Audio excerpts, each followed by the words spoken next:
Nintopic Podcast, all things Nintendo.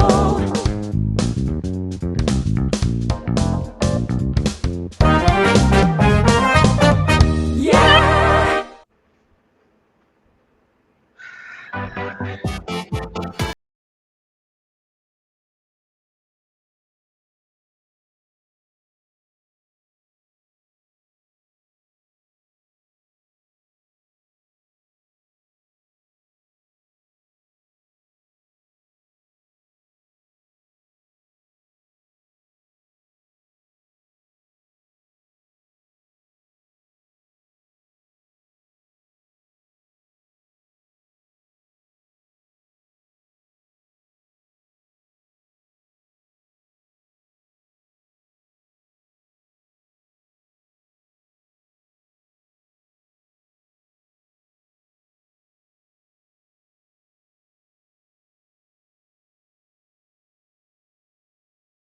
Amiibo because I lost my last one in the move. Chat's about to be like, they know they're live, right? We are live. You're just in the dance party of the podcast. Welcome to the Nintopic Podcast, There live, we live, go. live, with your host, Mike Odyssey, the Paul Gale Network, Zelda's mama, Joycey J, and whoever this guy is. This is Zach, and we love him. Attack Hendrix.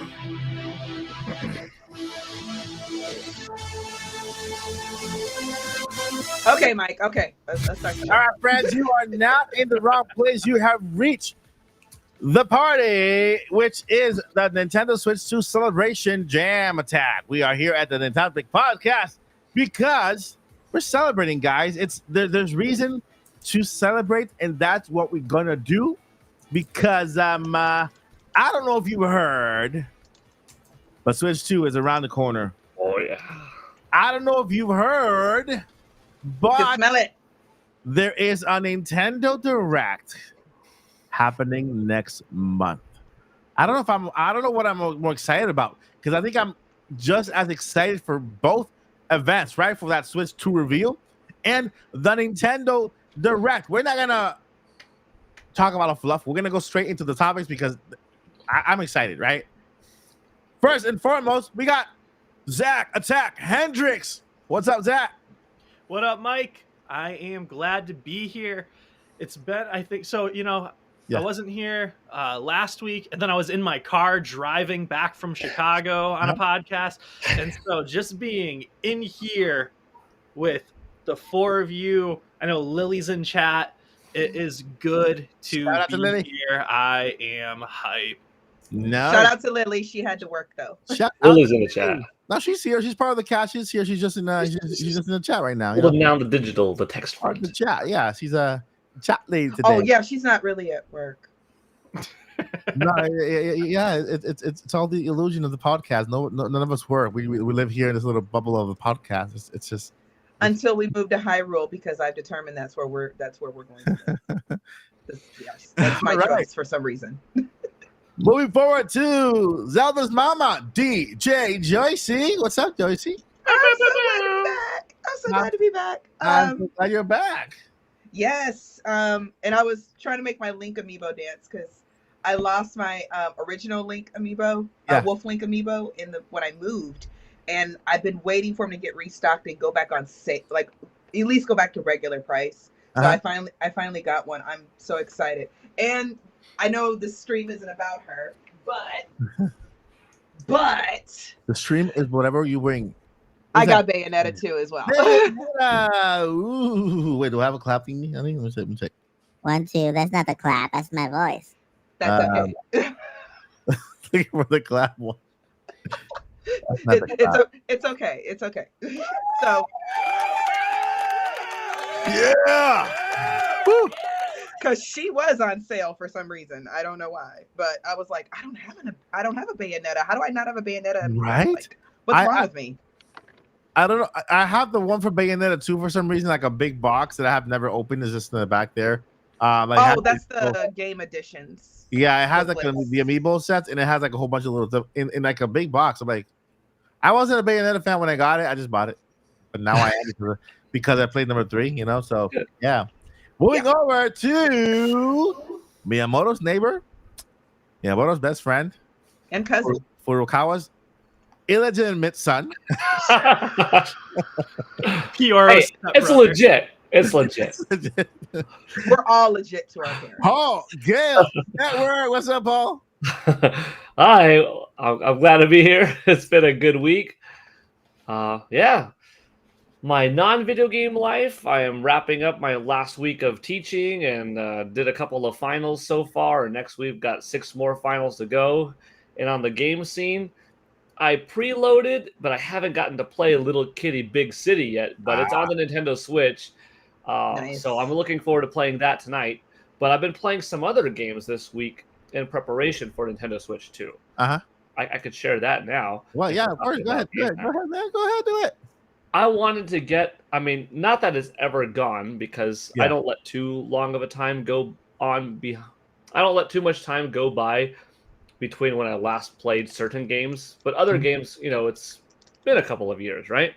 Mm-hmm. Don't pick up and play all the time. So I played this week Donkey Kong Country Tropical Freeze, Nice. Kirby and the Forgotten Land, Super Mario Odyssey, Breath of the Wild, and Metroid Prime. I was like, let me get a good modern day feeling of just like an hour of each game of those 5 Nintendo franchises now in preparation of Nintendo Switch 2 to really see and appreciate this is that jump forward that these 8 years or so in technology is going to give us. In the case of Donkey Kong, more, and Metroid, kind of more because Prime Remastered is a remastered version. I'm like, you know what? They still hold up really well, all 5 that I mentioned. And yes, I played Breath of the Wild, not Tears of the Kingdom. I just wanted like that first impression per system with exclusion of Dread, technically. Yeah. Or did I play Dread this week? No, I didn't. But anyways, you know, just a few of the big IP because I'm really excited for their next big entries. And I'm just hyped, which you'll find out tonight more of, as I'm sure all of us are itching to talk about this. Yes. And I'm doing well too. I've been playing some games.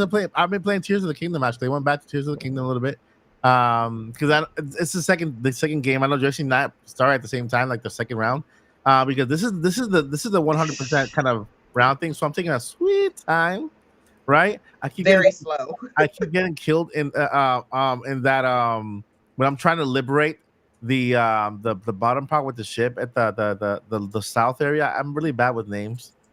It's the region to the south. I know the girl is by the desert. No, not the desert. It's towards the south. I would say southwest, southeast. Are you doing a temple or shrine? What are you No, doing? it's not a temple. It's more like Talking about the Mushroom Kingdom, Joycey. Yeah, of course, the Mushroom Kingdom is in Tears of the Kingdom somewhere. It is. It is from outside, like some island or somewhere. But it's one of those side quests where you have to help by defeating all of the bokoblins and stuff in a ship. They take over the village. You're trying to save Lurelin Village. Lurelin Villages. Yeah, I'm trying to save that one. I've tried 2 times and I keep getting killed. Literally, when the bar is like this much to defeat it, I keep missing one who gets me from. Look, I have about, I would say maybe like 20 hearts, and it keeps killing me like in one shot. What's wrong with that? That's not cool. It's like some Miyamoto cheated. Anyway, that's where I'm at right now, and I'm doing well. Thank you, Chad, for asking. You guys are awesome.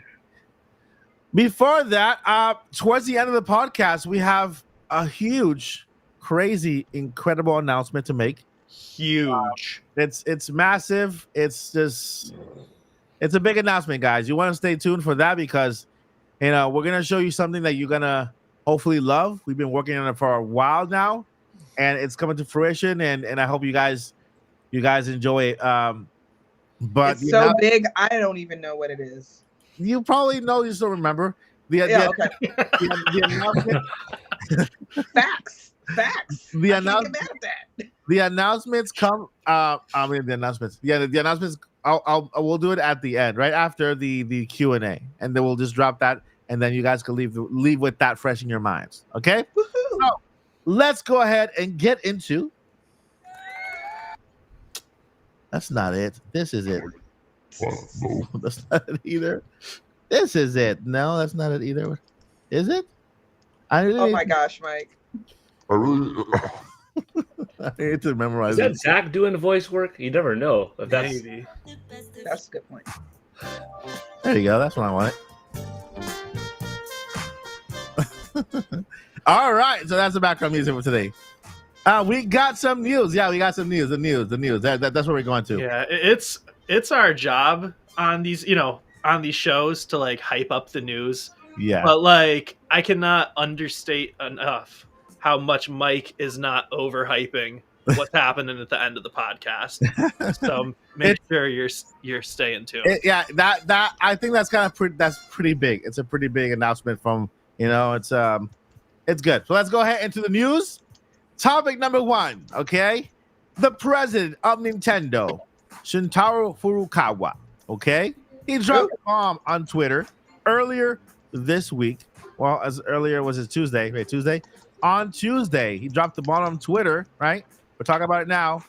He goes ahead and confirms the Nintendo Switch 2 will be announced this fiscal year.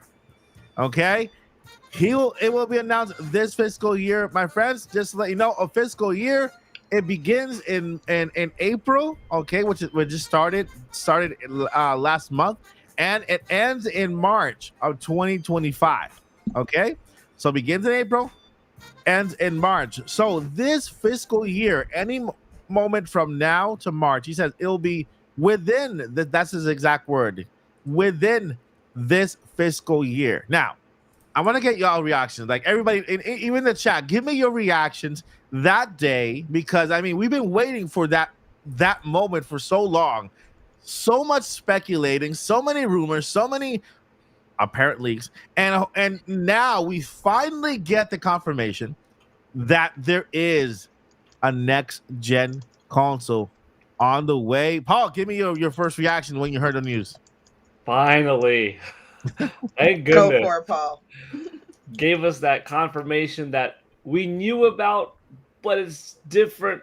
It hits different when you hear it, when you get that acknowledgement. It just means it's not like 3 years away or 2 years away, or technically Nintendo starts development. They always say it. As soon as we launch a system, the next one is in development. Yep. That's always known. But it's just different being like, yeah, expect it in a relatively short amount of time. Within the next 10 months, we're going to give you the goods. So it just felt awesome. It was a really great day in general because we had a sales update. We had more, but that alone, I was hyped. So yeah, can you go over really quick on the sales update information? Gosh, yeah.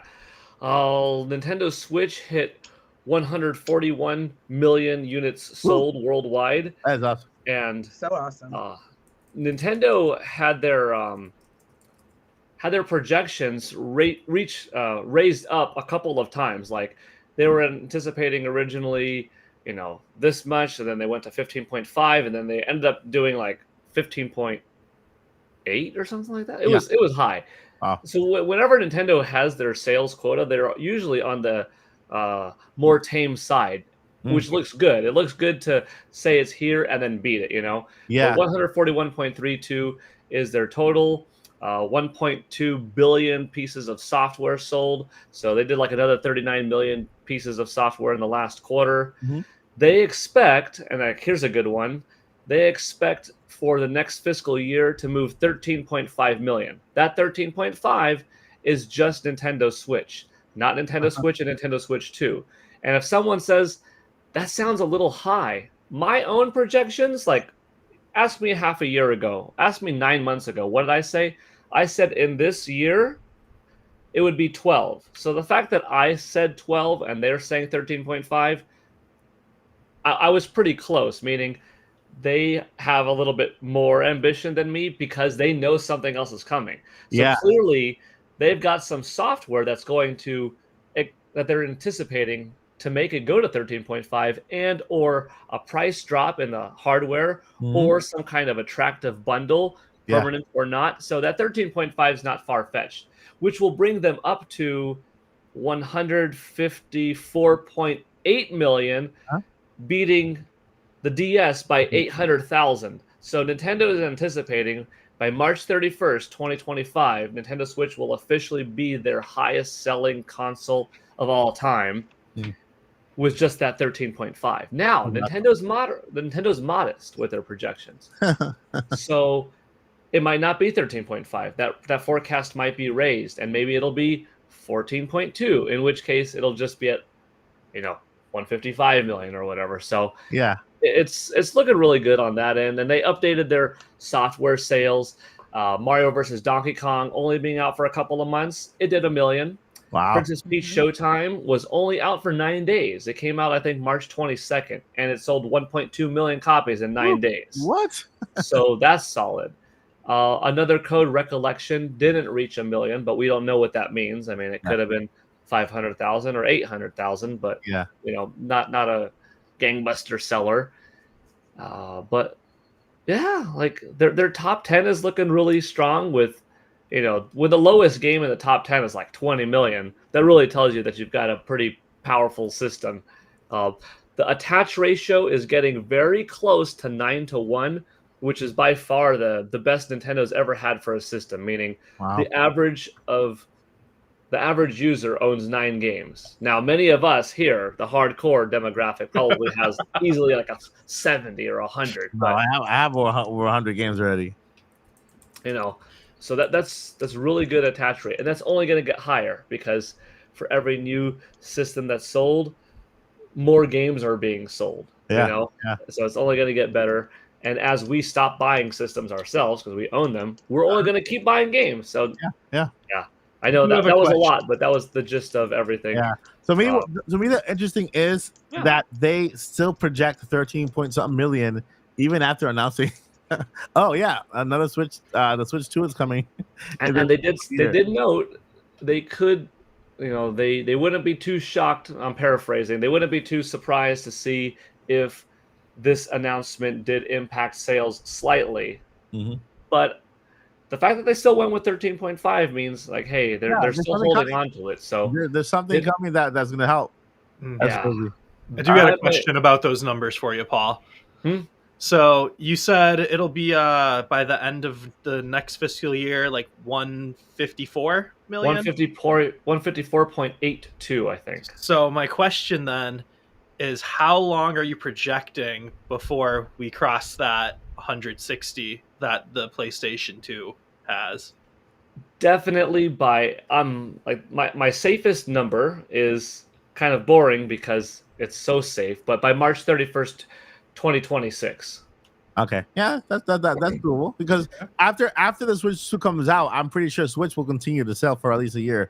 Yeah. Maybe more. So, That's only asking you to sell 5.2 million in a year after doing 13.5. yeah. But in that year, you have Nintendo Switch 2 out, but also Nintendo Switch 2 won't be able to be purchased by all 30 million people that want it ASAP. They're only going to be able to crank out as many. They're not going to sell 100 million in the first year. Yeah, They're we'll going to do yeah. 19 or something. So Nintendo Switch will still sell as long as Nintendo keeps the manufacturing lines open. Mhm. It could be as early as like September 30th, maybe. Okay. But my safe number, which is a little bit boring, like I said, by March 31st, 2026, around the time Nintendo Switch turns 9. Like, people don't realize, or maybe they do, PlayStation 2 was dropped down to $100 in 2009, 9 years after it came out, 3 years into PS3's life. And then it sold on for another few years. There's nothing. DS sold on. After 3DS came out, another several million. Wii sold another 3.5 million after Wii U came out. 3DS went on to sell another few million after Nintendo Switch comes out. Yeah. A successful system doesn't drop like a cliff. Nintendo Switch is a successful system. It will have some type of tail. And since the ecosystem is so passionate and since everyone is still playing, look at I'm talking along. You got me talking about sales, Mike, and I had some coffee, so it's a double whammy right now. In Japan, in Golden Week, which is the last 2 weeks worth of data, 100,000 new Nintendo Switch systems were sold. Okay. 20,000 new copies of Mario Kart 8 Deluxe were sold. So 1 in every 5 new Nintendo Switch owners bought Mario Kart. People are wondering, like, how is that game still selling? Is it? Because It is. the active user base of how many? I had the number right here. Of the 62 million people that are playing, that own Mario Kart, a lot of them are still playing it. So it still makes it a vibrant community. So when you're one of these new 100,000 people that buy a Switch, of those 100,000, 20,000 are buying Mario Kart because we keep talking about it, and that's keeping it afloat. So even when the new hardware comes out, Switch isn't going to be old news. For some people, it will be, this is what I could get now because it's more affordable, because my friends are still playing it, because my sibling is now old enough to join me. Here's a secondary system. Dude, Nintendo Switch is doing it. It's so hype. Listen. I love seeing something I love succeed, because then it means more money to the company. Yeah. And more money going to put into the games that make me happy, and then back and forth. In its 7th year, this is when Nintendo decides to shut down the Wii U eShop and completely stop the online functionality for the Wii U on its 7th year, right? 7 towards 8 year. Imagine when Nintendo will stop service for the Nintendo Switch. This is gonna be like 10 years from now. Not only that, is because now they're developing around the same exact operating system. Nintendo Switch and Switch 2 will kind of be based on the same OS, but just a better version of it. And so now the Switch could literally live for a long period of time. That was my question. Yeah. You're going to have a very good chance. You're going to have a very good chance that your Nintendo Switch Online account that you're playing Splatoon 3 with is going to be able to play Splatoon 3 with that person using the Nintendo Switch 2 for backwards compatible. Or like your Tetris 99 when you want to hop on. It's not going to, oh man, there's nobody playing Tetris 99 tonight. No, all the new Nintendo Switch owners of NS2 and the base ones, they're all going to be playing Tetris 99. It's going to keep it alive. Like you said, 7 years into Switch's life, Wii U's digital shop ended, which is actually 10 years into Wii U's life, a system that barely did 14 million. Exactly. Come on, they're not going to stop NSO for a long time. Yeah. Nintendo Switch is an entirely different beast now. It's I think it's gonna be living forever until we see Nintendo Switch 3 or whatever they call it. But it's I agree. Over to, I want to hear from Joycey. The moment you saw the Furukawa announcing the Nintendo Switch 2. I'm trying to remember. I woke up like really early, or no, I was up really, really late at night. Yeah. That's what it was when the quotes started coming out. And I was like, I must be sleepy. Okay. Yeah, that's cool. And in my mind, as I'm fading away, I'm thinking, as I'm falling asleep, I'm thinking, I read that wrong. I know I read that wrong. And then, of course, I get up and my internet, my whole Twitter feed is like on fire. Good fire. Yeah. Healthy fire. Everybody's going nuts, and I am able to comprehend words now. So I read it, then I was excited because for me, news, and I talk about this all the time, I'm not a graphics person. As long as you have to remember, one of my favorite games is still 16-bit, and that's A Link to the Past. Anything better than that is just gravy. Yeah. And the fact that we got better than 64 graphics, better than Wii graphics, they keep getting better. So I'm happy. But what does excite me, the games. All the games are back in the oven now, cooking a new Zelda. I do believe a brand new 3D Mario is completely finished and just sitting on the shelf. Oh, yeah. I do believe that. It's just waiting for the next Switch. I believe that Metroid's getting finished up. And we're going to hear about it next Direct. We'll get into that when we talk about predictions. Yeah. I think that I'm just excited. And then what about new games? And then there's other games that I have questions on. What if they're not going to go back to this series? Or what if they're going to bring out something new? Allegedly, there's been a rumor forever that Nintendo's been working on a brand new IP. So I'm like, ooh, what's that?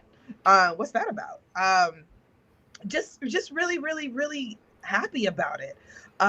When I think about the sales numbers, especially when it comes to hardware sales, and I wanted to ask Paul about this specifically. What do you guys, all of you, but Paul, because I know he loves like sales numbers. Oh, Dr. Sale. Dude, Paul's like a kid at Christmas today. Numbers? What? Just give me numbers. I'm like scratching at the wrapping paper. I really wish I knew Paul in school. He could have done all my math homework. Anyway, so one of the ways that, and I had told this to Mike too, is that I think that the way they could sell, get to the multi-millions they want to get to or whatever, is if they, well, they're going to have to cut the price on the Switch itself, right? Now, if they cut the price on the OLED, especially those special editions, because this is what I think. I don't know what's in Furukawa's head. I wasn't at the shareholders meeting, obviously. But in my mind, it's kind of like, how do we sell brand new people an almost 9-year-old system? But how do we also meet our sales goal? We don't really care who buys the system. Yeah. Right? So I think for the special edition ones, that I know I would be totally justified in finally getting that really pretty red Mario, Super Mario Edition Switch. If they slash the price on it, I just can't justify buying a fourth Switch. I really can't. That's a good idea. That's a good idea. I like that. And that'll sell to people like us who are fans, right? Yeah. And I mean, do it for all the special edition Switches. I might even pick up a Splatoon. I think there was a Splatoon one too, wasn't there? That's or just the controller. See? That's genius. Oh, it is? It's genius. I love that. Like bringing back old special editions from the past and just slashing the price. They're still out there already. I mean, I see plenty of them at Target, Walmart. I see plenty of them. I've been wanting that the light version that they did for Pokemon Palkia edition, and I missed out on that one. I think I didn't miss out. I just bought it and then I gave it away.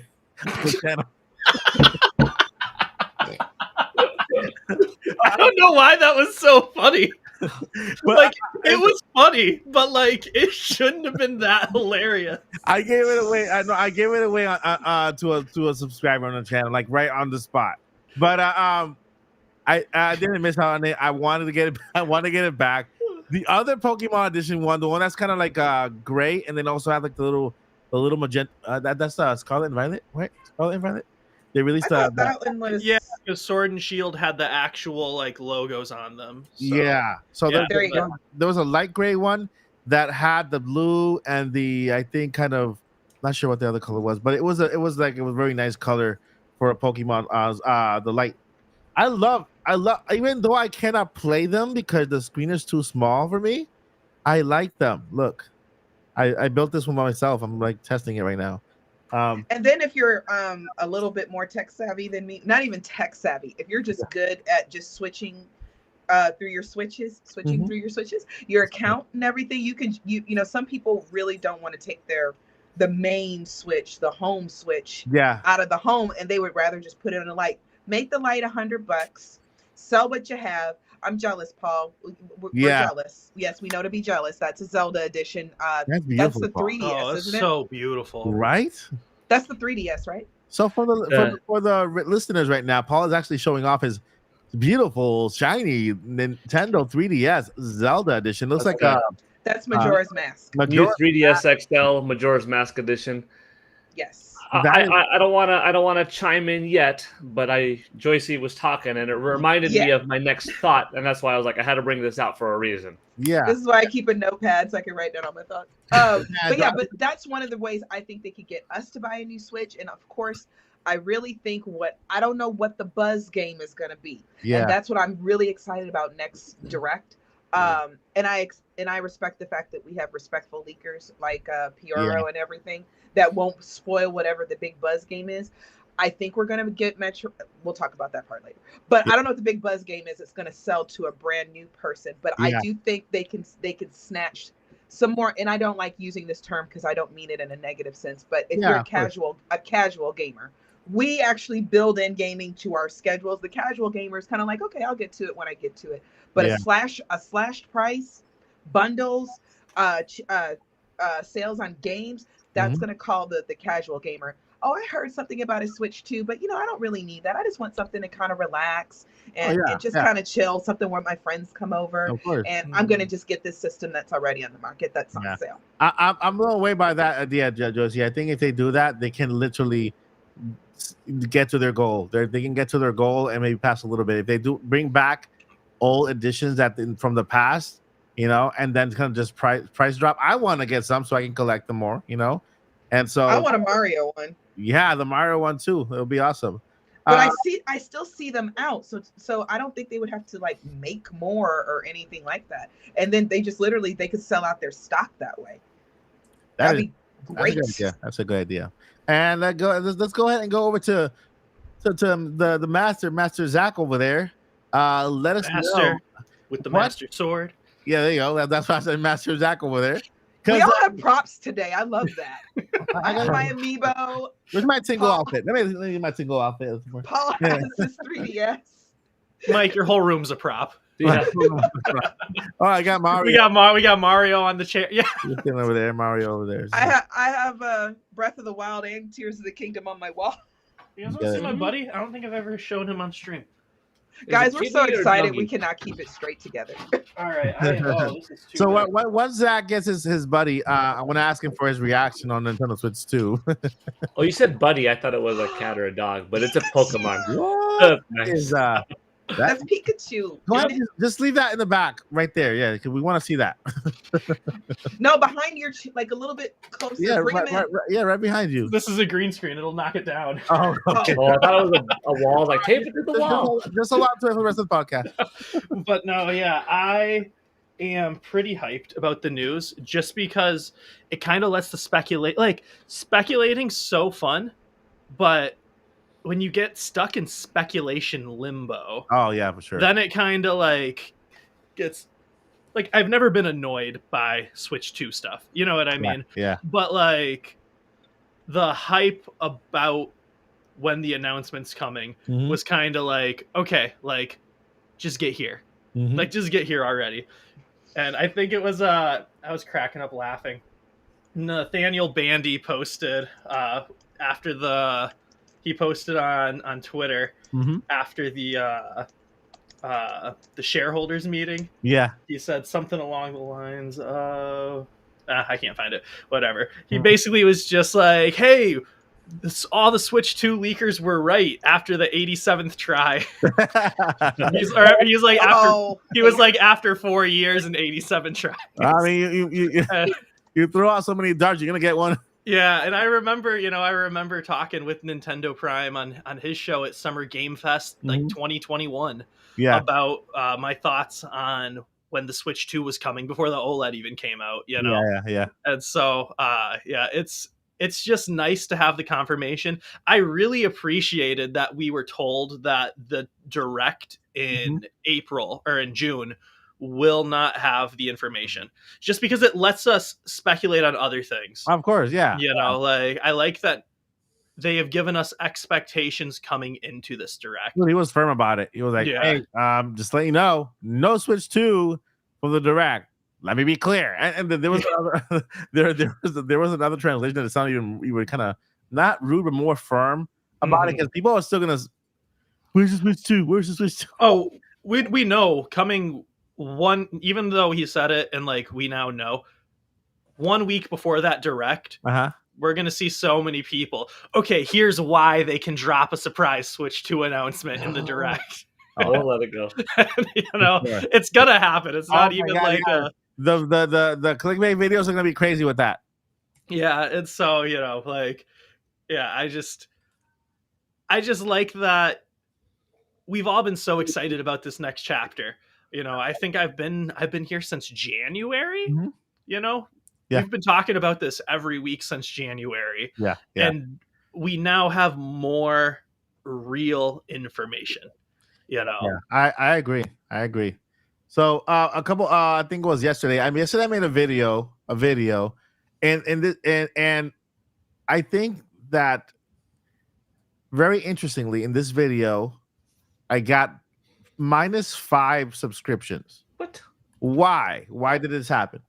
Because I said that, okay, my friends, I'm going to give you only so much information regarding Nintendo Switch 2. Now that we know it's coming, why? Because I believe in the surprise factor. I believe in the wow and the what Nintendo says. We want to delight. We want to wow and delight you. We want to make sure that you are surprised and delighted, and that surprise factor and that kind of joy Christmas morning is there when you see that first Nintendo Switch. So I will be limited on my leaks. I will not spoil it for you. If it's something internal, like, okay, 12 gigabytes of RAM, 255 gigabytes of storage, that's good information to know, because at least you can prepare. Mhm. Want to get more than that, get an SD card or whatever.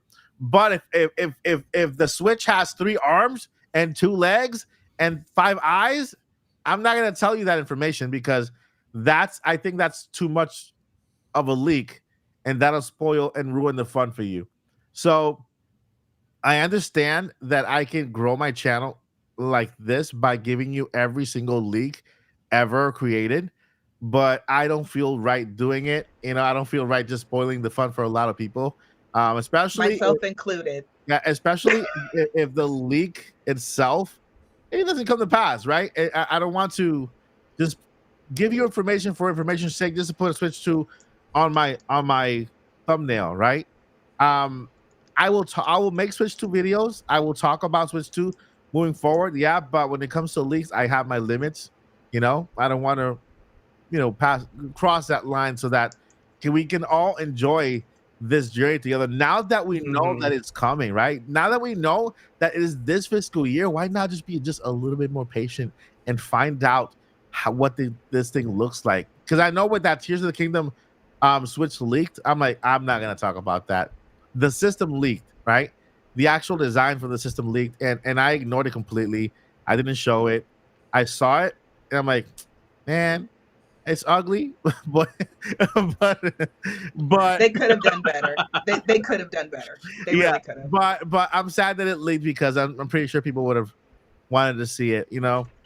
But Or yeah, give us another Tears of the Kingdom edition. The other exciting thing, yeah, I just saw, I think someone in the chat just mentioned it, and that actually I feel like got me more hyped than anything else, was just the confirmation that they are committed to the physical cartridges. Yes. Facts. Yes.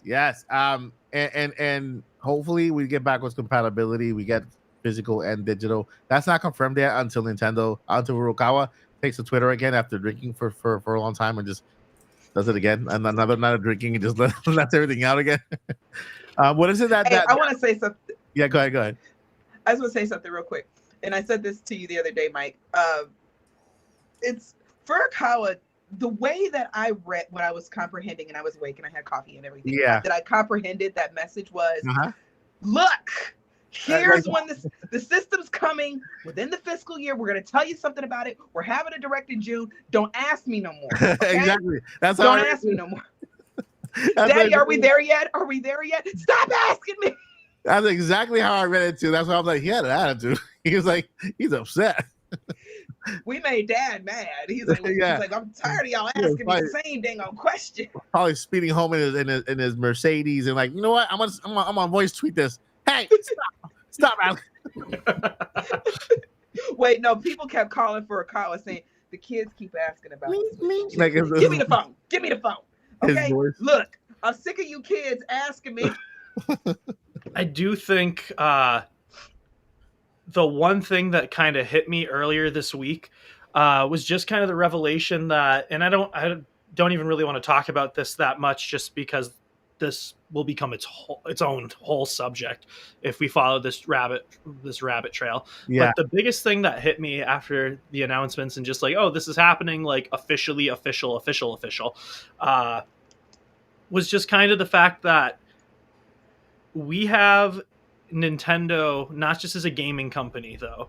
We have Nintendo as an amusement park company and a media outside of gaming company. Yeah. And what I was thinking about is they can basically make games more popular, if that makes sense now. They can, in the new Mario movie, they can put an ARMS character, for example, and then drop ARMS too. Like, they now have a whole new marketing strategy that they can use in this new system. They could drop a show before the game. You know what I mean? Yeah. Like they could create this new IP that we're talking about. They could drop it as a 6-episode animated cartoon movie, CG thing, whatever. And then after that's done, oh yeah, now we're making a game out of this. I mean, And I just think that's so cool because this is the first gen that they can do something like that. yeah, and they're probably doing this that because the movie they announced is not a Super Mario movie. It's a spin-off. They said it's a movie within the Mario universe. So who was in the Mario universe they're talking about is not the game universe. It's the movie universe. So if you want to know what the movie's going to be about, watch the movie. Any character within that movie can get his own. Even that little Luma, whatever. Luma Lee. Yeah, Luma Lee with the depressing one. Can we please call? I would love a movie starting. Like, Wait a minute. Back in the day, hey, my Super Gen X and geriatric millennials. Do y'all remember Freddy Krueger? The first, the first one. sure. Remember the little girls that were jumping rope, like 1, 2. Stop singing that. That's what the Lumini reminded me of. I was like, you a real serial killer in the Mario universe. All I want to know is, can we please call not the Nintendo Cinematic Universe, can we call it the MCU? The Mario Cinematic Universe. If that wasn't already taken. Have you guys seen that new MCU movie? Oh, which one? Endgame? No, Luigi's Mansion. Yeah. Luigi's Mansion. Yeah, Luigi's Mansion is to me, my money is on either Donkey Kong or Luigi's Mansion. Mm-hmm. And when it comes to the movie, for the next movie, movie after Zelda. Yeah, I think it's. I mean, the animated version, animated kind of little side thingy. Well, But see, that makes me wonder how they're going to handle that, because when I think cinematic universe, I think we could call it it's tough because I think that because end game for us would be Smash Bros. Right? But how we're going to incorporate Link? Yes, there's ways to do it. Yeah, he goes through the portal and suddenly he's animated comes out animated. Who framed Roger Rabbit? I was just about to get out of my head, Paul. Listen. I think technology. I think that animation has come far enough in technology that we can have an animated character look very nice and solid next to like a live person, and not look like Who Framed Roger Rabbit. Actually, Who Framed Roger Rabbit actually still really holds up. It does, really well. right? For the time. Yeah, I agree. Yeah, I agree. I was watching that the other day. It was just on TV. I didn't get a chance to sit down because I can't even remember what the story was about. Yeah. But I was like, it was the scene where Jessica Rabbit, we first see her and she's performing. And I was like, wow, this is really good for like 1992, I think it was. Yeah. Something like that. So yeah. So Zach's on his way back, guys. He had to step away for just a few seconds. okay, so I have a couple more little things for Switch 2 that way we can move on to the next topic. When it comes to spec, we have some information that basically leaked out from a manufacturer.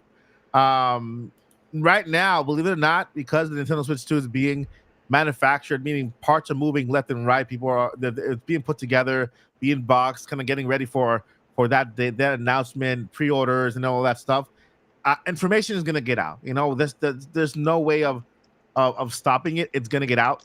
I'm not going to share all of it. I'm going to share some little details here and there. This information I think is good to share, which is the information talked about the internals. And as I made a video kind of breaking down what it meant, right? It talks about the RAM and it talks about the hard drive, the internal storage, right? And so for those of you in the chat who don't are not too tech savvy, RAM, picture a table. RAM is how many things can fit on top of a table. Okay, on top of a table. How many things you can see on top of a table? That's the RAM. Picture the table having like drawers now. The storage is how many things you can fit in the drawers, right? That the storage is your games. How many games can you install? The RAM is when you play a game, how many things can be on your screen at the same time without you seeing that little pop-up or whatever like that, right? So just to let you know, maybe Pokemon Scarlet and Violet would have not been that bad if Nintendo had more RAM on the system. Just the pop-up, because you could have more things showing up on screen than, So basically, more RAM is good. We're going to have 12 gigabytes compared to what we have now, 4? In which only 3 is for the GPU. Yeah, 4. Okay, so we're gonna have 12 gigabytes now. And it's newer RAM, And which newer RAM, is exactly. multiple times better than the current RAM. Yeah, Oh my so it's God. a lot better technology than what we used to have before, right? And then we're gonna have 265 gigabytes of space to install your games compared to the 32 on the base and the 64 on the OLED model. So we're gonna have almost triple, quadruple the space to install more games, but in a way, games will be a little bit bigger because of especially third-party games will be a little bigger. Battlefield will probably be like 100 gigabytes, you know, when it comes to Nintendo Switch. And so we get more space to install more games, which is pretty cool. And that's the information that came out. That's all the information. I know people are making like 20-minute videos on that little bit of information. It's not that complicated. My video was only 6 minutes. And just I told you, look, this is this, and this is that, and it's good. Moving on, So Some yeah, people just like to show where they got it from. yeah. I mean, the sources are always in the link, but in the description. But yeah, that's a good thing. Let's see here.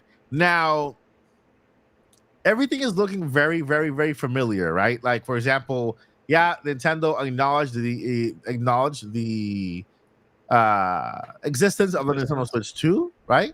And so, fiscal year ending in March next year.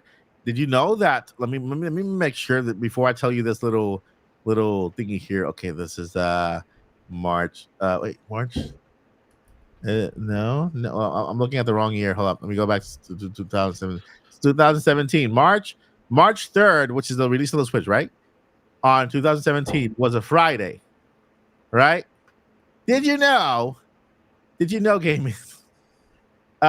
Never mind. It didn't pan out. I thought it was gonna be the same day, but it's not.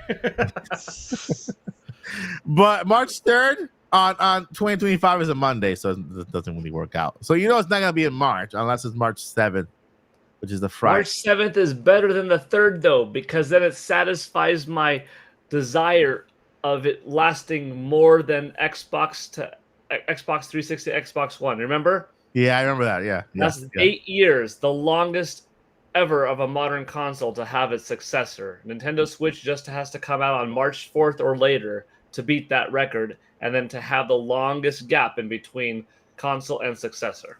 All right, so let's say Nintendo does follow the same exact pattern. Let's say the people who are out there are a little bit superstitious.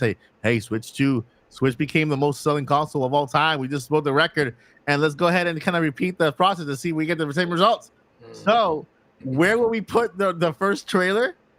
The first trailer, because Nintendo, the president of Nintendo actually confirmed that they are doing phases for information on the Nintendo Switch 2, or whatever they decide to call it. They're going to release information in phases, just like they did with the Nintendo Switch. Phases.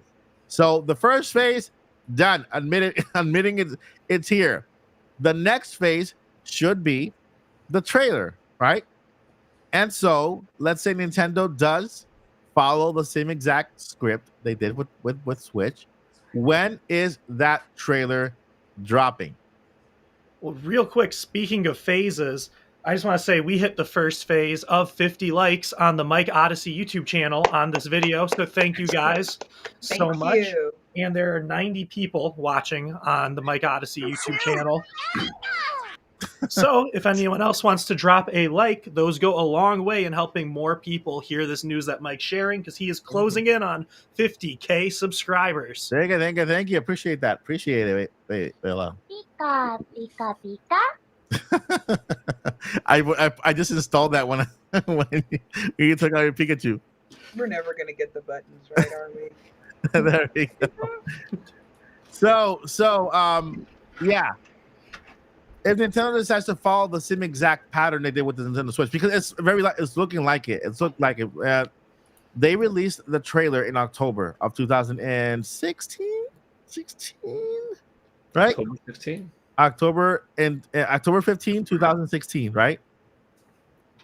That's That the was like October I 20th. think so. But October 20th. Yeah, that's the first trailer drop. So let's say Nintendo does decide to drop a trailer in October of this year. We got to see the Nintendo for the first time in October, the next system.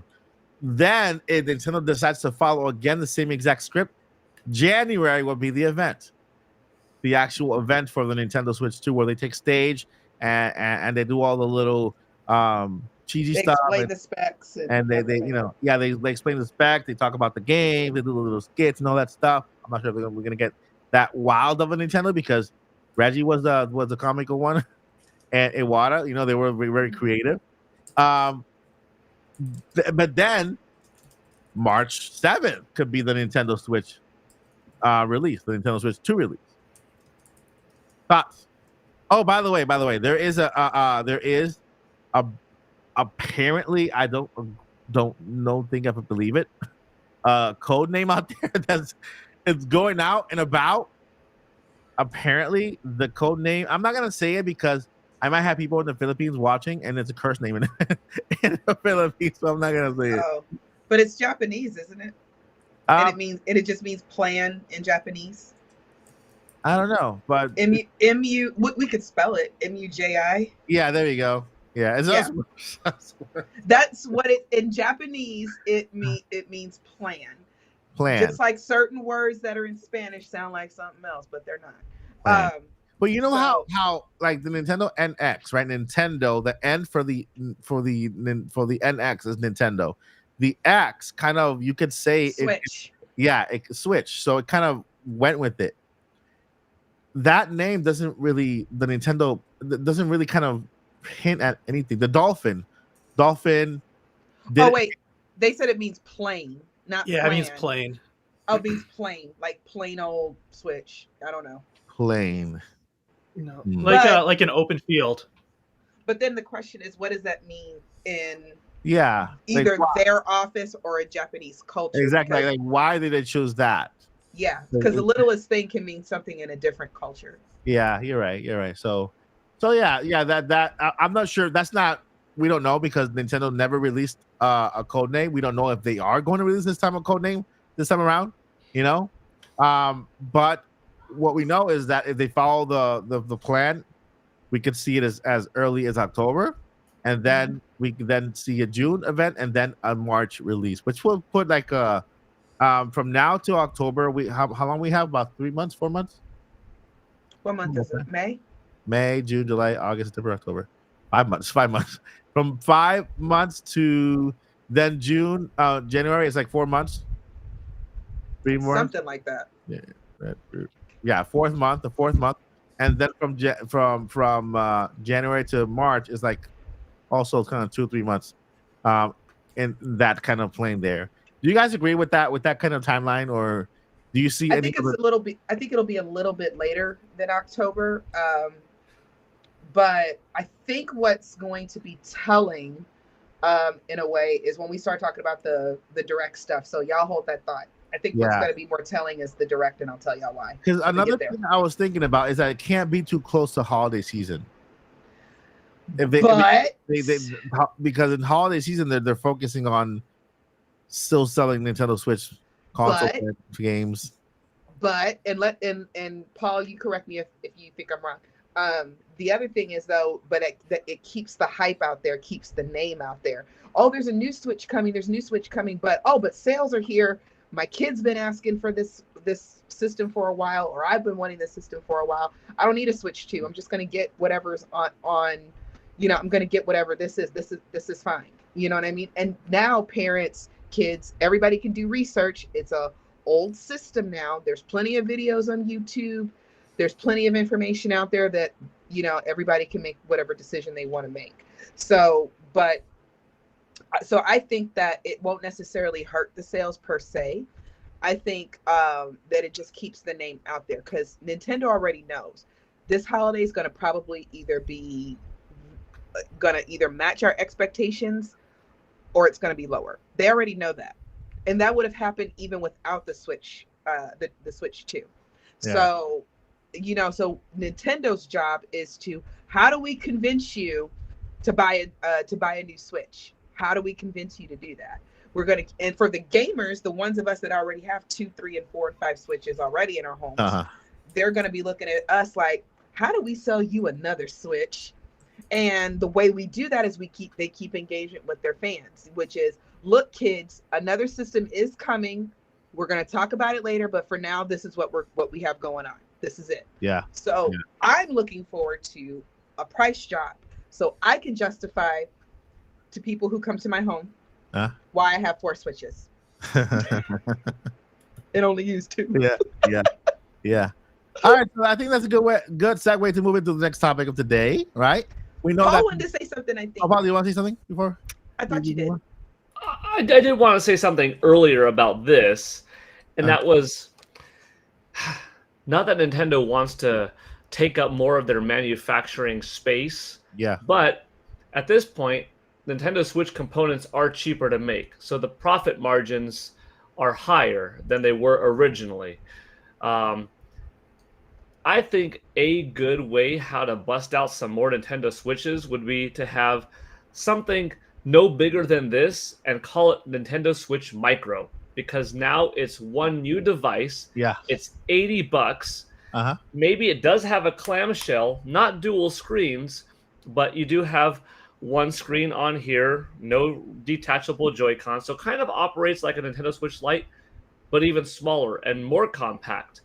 And just maybe has a little bit of a bloop just to protect it, because it's in your pocket. It's supposed to be on the go. You could take the other ones, but you kind of have to have fairly big pockets. Now, why would anyone want a smaller screen? Well, people want different devices for different reasons. How come everybody doesn't get the biggest smartphone? Some people do want a smaller screen to hold in their hand. Why doesn't everyone get the biggest of blank? Because form fitting is important. Would everybody buy it? No, but the hardcore Nintendo enthusiasts probably would be like, I got to get the other model because that thing's cool. It's kind of like, why did you buy a Game Boy Micro back in the day when you already had a Game Boy Advance SP? Yeah. Different form factor. How come you double dipped and bought a 2DS XL, a 2DS instead of a 3 when you already had the 3DS? Because it was one more thing to pick up, So I wouldn't mind seeing no bigger than this, maybe not the clamshell, because that's one extra component, a hinge. Yeah. But if you could get Nintendo Switch in some capacity down to $80, and I say 80 because the 3DS originally came out at $250. The cheapest 3DS was the 2DS at $80. So if Nintendo was able to get a $250 device down to $80, who's to say they can't get Nintendo Switch Lite, a $200 device, eventually down to $80? Yeah. Or if they can't, a new form factor of getting it down, because $80, not that it's throwaway money, but it becomes such a significantly easier price point that if you have like an $80 system around the holidays, if you did launch this Nintendo Switch 2 trailer and you've got a system that cheap, it's gonna be like, you know what? That's and okay. The Pro coming out this year? The PS5 Pro? Oh yeah, the holiday. That is the rumor. Yeah, that's a rumor. Yeah. There's also another important date, and that is August 8th, approximately, because August 8th will be Nintendo's next fiscal report, detailing April 1st through June 30th data. So at that point, they will have had their June Nintendo Direct. They will have had July with the NES World Championships, and then later on, early August is going to be their next presentation to say this is how we did in the last quarter of April 1st through June 30th. And then the Nintendo Switch 2 is going to be brought up again. And this time it's going to be, maybe that's their next phase. Like, this month we have something light. Maybe that's the codename month. Yeah. Maybe October is the trailer month. Yeah. It's a unique position because they don't want to sabotage their system sales, because with Wii U it didn't matter. We needed to get public faith back. Yeah. This time they don't need the public faith. They have the public faith. But you still want to satisfy the interest of others. But I think they're strong enough that if they did something like a price cut ahead of the holidays, an attractive new permanent bundle, or a new permanent really reduced software line, or a new form factor, that would be enough. That would probably be the best case scenario. A new form factor. It's not the Nintendo Switch 2. It's the base Switch. It's cheaper, and people would be, I could get this for my second kid who's too young for an iPad. I see it. I'll tell you what it is. It's a Nintendo Switch Lite OLED that you can also dock. A dockable So a light Switch. would be very useful. No, because you can't take off the Joy Cons, but you can still dock it, and then if you have additional Joy Cons, you can purchase additional Joy Cons and still play, in handheld mode. But like a dockable Nintendo Switch Lite with an OLED screen will be a really good thing, like a lighter version, so you can actually just kind of take it with you, or dock it and play with the Pro Controller or extra Joy Cons. Small form factor, cheaper parts, right? You don't have to have you don't really have to do Joy Cons anymore because you already have them attached to that itself, so it doesn't have any movable parts, and it's a small small thing. You can fit in your pocket, in your purse. Well, unless your purse is full of junk, because my wife's purse has a lot of stuff. And Hey, we have all the necessary things we need in I'm there. not asking when the couch is not junk. It's things that she need. It is things that we need. I also carry a big handbag. It is the kitchen sinks in there, the bathtub. God bless you. Cold medicine, a thermostat. I know. I have a question. Why does every grandma always have snacks in her purse? It's like, I'm hungry. Here, Sonny, have a snack. Because she been having kids with her all these years. She just used to having food in her purse. See, aunties like me, I just got money. Not a lot. I didn't say a lot of it. I ain't rich now. But right. Auntie, I'm hungry. Okay. Oh, here's $20. Go get food. So to end this topic for Switch 2, we have a really cool game for you guys, really quick. And I want you guys all to play along in the chat because it's really cool. Brought to us by Kid and Krista. They created this little game here that I want to share with you guys. And it's fun because it kind of has us pick out the launch lineup for Nintendo Switch. Let's go ahead and read how we play that, okay? So, Joycey, you want to go ahead and read the instructions here? Sure. So if you have $15 to build your Dream Switch 2-year lineup, how are you spending your money? Do you want me to go through all the choices? Yeah. Okay. So for $5, oh no. So remember you have $15 total. So for $5, you could have another Super Smash Bros. What? That's Mario Kart. I know that's Mario Kart. Sorry, I didn't realize that was the emblem. Super Mario game, another Legend of Zelda game, and a Pokemon. Yeah. Okay. For $4, you can get Metroid, Animal Crossing, Donkey Kong, Splatoon, Fire Emblem, Luigi's. For $3, you can get Luigi's Mansion, Star Fox, Kirby, Paper Mario, and Xenoblade Chronicles. $2 is Pikmin, Yoshi, Mario Party, Mario Sports, and F-Zero. And for $1, it could be Plot Wings, Rhythm Heaven, Punch Out, Style Savvy. Sorry, y'all. Glasses ain't doing it today. And WarioWare. All right, so I'm gonna give everyone about 1 minute to come up with their own list, and then we're gonna go over it. Ready? Well, that's not the music. All right. That's not the music either. Is that the music?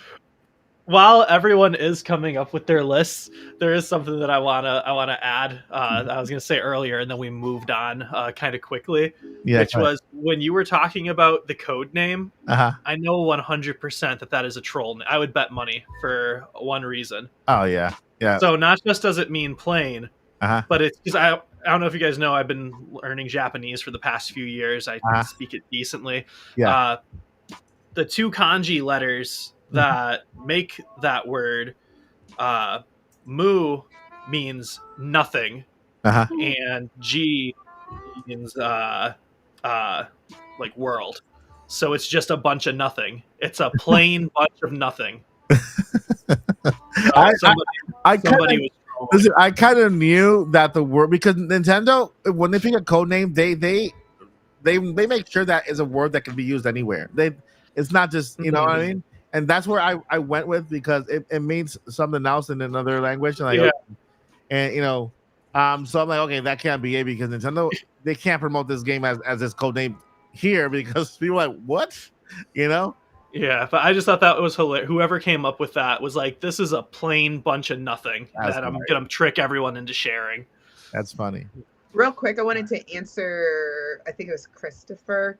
He says, I have a dilemma. I do want to get the Switch 2 when it comes out, but part of me wants to wait for... I lost myself in the chat. Part of me wants to wait for a special edition. Oh my gosh, like where did it go? I was totally reading that. Wants to wait for a special edition Zelda Switch 2. I think Joycey and Lily would have the same problem. Yeah. While we're, if anybody hasn't figured out the trick to the game yet, for those that are still planning their game lineup out, let me just go on Auntie Joycey's rules for having fun. Have a separate savings account for your fun stuff. Yeah. Yes, I am going to tell you guys this. I promise this will help. Every little bit of money you get, you break off a piece just for your games. So then when things drop, you have the money for them. I told y'all a few weeks ago, like I've been really saving my money because I wanted to see how much all my doctor bills and all that stuff was going to come out to. Thank God I have insurance. If you don't have insurance, get some insurance. So now that I know how much everything costs, I'm like, oh, that's it. I was worried for nothing. Yay! So now a lot of my money was able to go into my gaming savings account. So that's my advice to you, Christopher. So then that way you can get a Switch the day, the week, the month, the year it comes out, because we're not going to get another mainline Zelda until probably at the earliest 2027, maybe. And then it's going to get delayed to 2028, 2029, or 2030. So you have time to save for a special edition Switch and Switch 2, and then still get the one at launch. Nice. And then, of course, there could be some surprises in between. So we don't know. That's good. So how's everybody doing with their lists? I see a lot of lists, really good ones. And I'm like, I should have done that one too. I got 3D. Yeah. I'm gonna go ahead and start with mine so that you guys can go ahead and then I see a lot of good ones in the chat. I might highlight a couple of them. All right, so I'm gonna start with my list. Okay. From the tier 1. I know Smash is a good game. Mario Kart is basically the best-selling game. That game is a system seller, so I know anybody who plays Mario Kart will probably buy the Switch 2 with a brand new Mario Kart added to it, depending on what's available, right? Because I'm pretty sure that there'll be phases and DLCs and stuff like that. So that Mario Kart at the beginning of the Switch life will be like the base, right? And then they'll keep building upon it.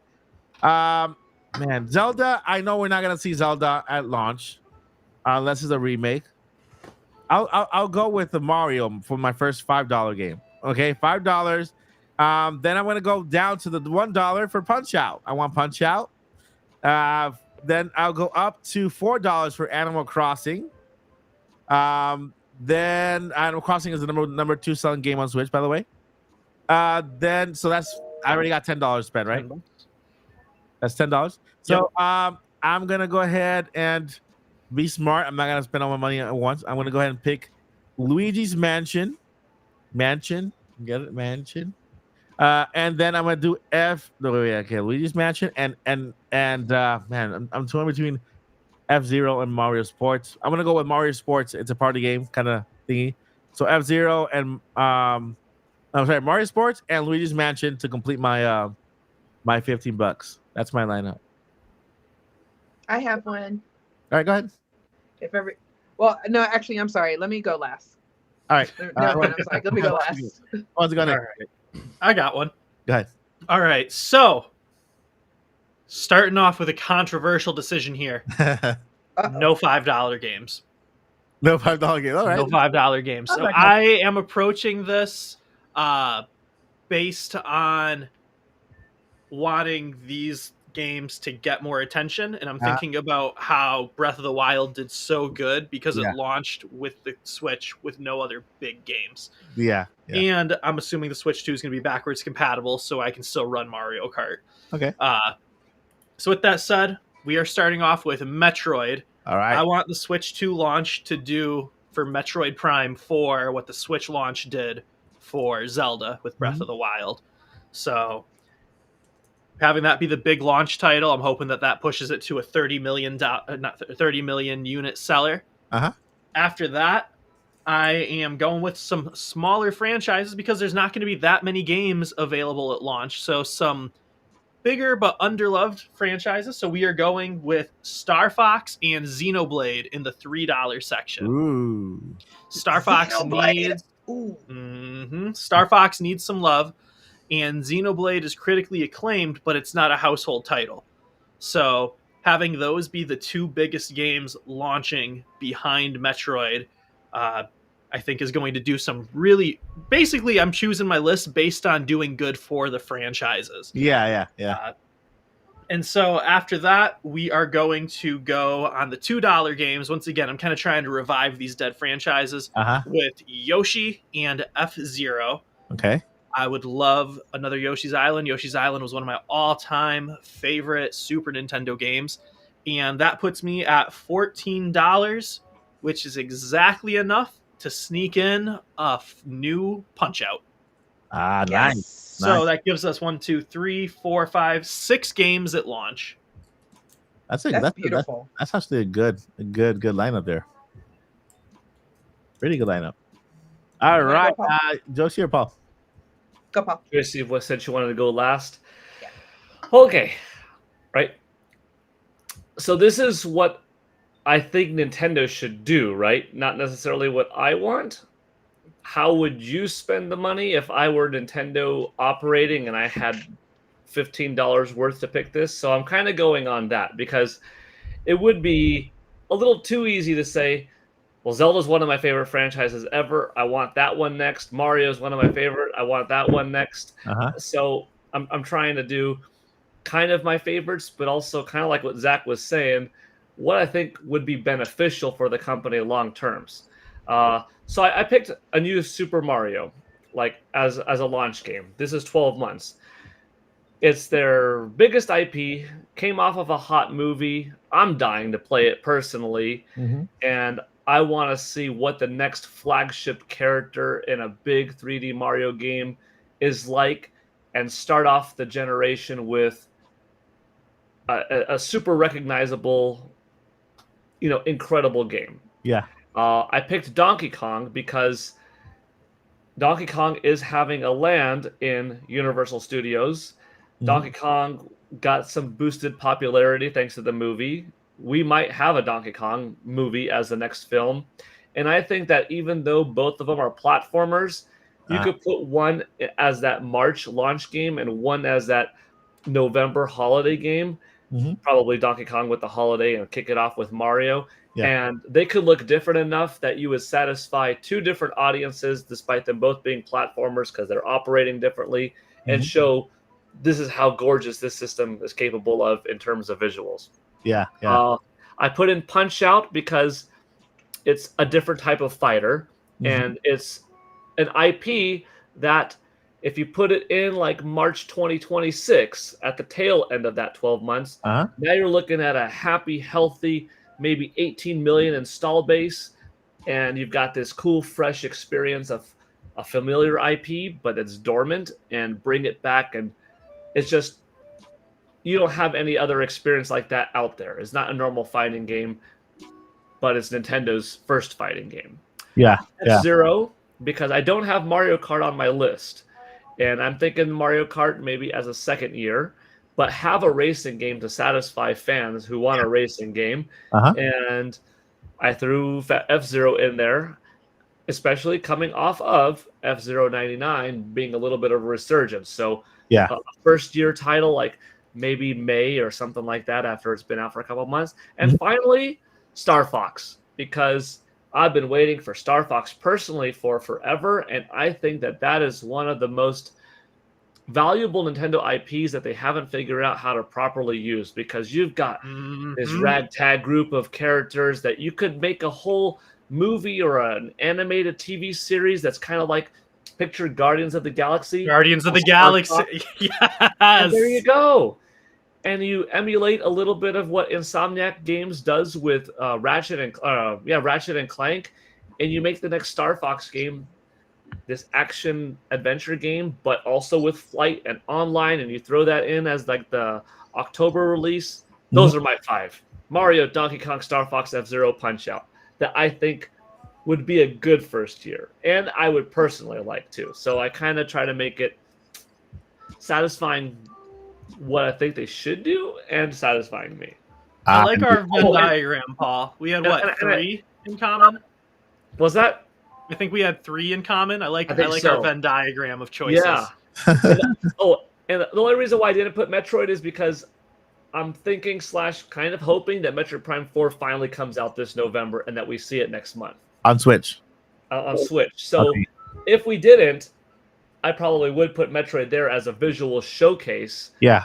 to show off on Nintendo Switch 2 in that first year, and to also maybe bring in that valuable first-person shooter crowd, especially if it has some robust online multiplayer like Splatoon, but for a little bit teen plus audience, maybe. Yeah. But anyways, that's mine. All right. So You now almost can't go wrong. Zelda's Mama. I want to hear what you got. What you Yeah. got? How much money did you spend? Did you meet your quota? Go ahead. Based on the instructions, only based on the instructions, Uh-huh. technically I could afford them all. Really? Yeah. Because if you look Smash at, Bros. because it looks like it's $5 for that row, $4 for the next row, $3 for the next row. It doesn't say $5 per game. Oh, jeez. So technically, Oh, that is you're the whole hilarious. thing. You are funny. That is the whole direct. And that's what I initially thought until I started seeing answers in the chat. And I was like, I think they mean $5 per game. I told y'all I don't do math. And so I have to go off of exactly what the instructions tell me. But if the instructions had said $5 per game, $4 per game, whatever. That's how we're playing it, though. But that's not what the directions say. I know. I thought you were gonna like say Smash Bros has all of them or something like that. It does, technically. Yeah, Does you're it? right. You're right. Just with that game, you're it does. using every character on the board. All right, so let's go But ahead. I did pick actual games once I saw how everybody else was playing it. And I was Okay. like, oh, that's what they meant. Okay. So Metroid, only because I think it's a guaranteed. And I really hope we can talk about the direct because I got some comments about Metroid. Xenoblade, because on Switch 2, I'm dying to see what Monolith can do when they already pushed and stretched Switch to limits never seen before. So I'm really excited to see what they could do with a beefier system. Punch Out, because we all need Punch Out in our lives. It's just such a cute. It's not even cute. It's just a fun game. It's fun. I love the one for Wii. It was so colorful, and then all the fighters had like these fabulous personalities, and I really enjoyed like all the fighters. Yeah. So I want another Punch Out.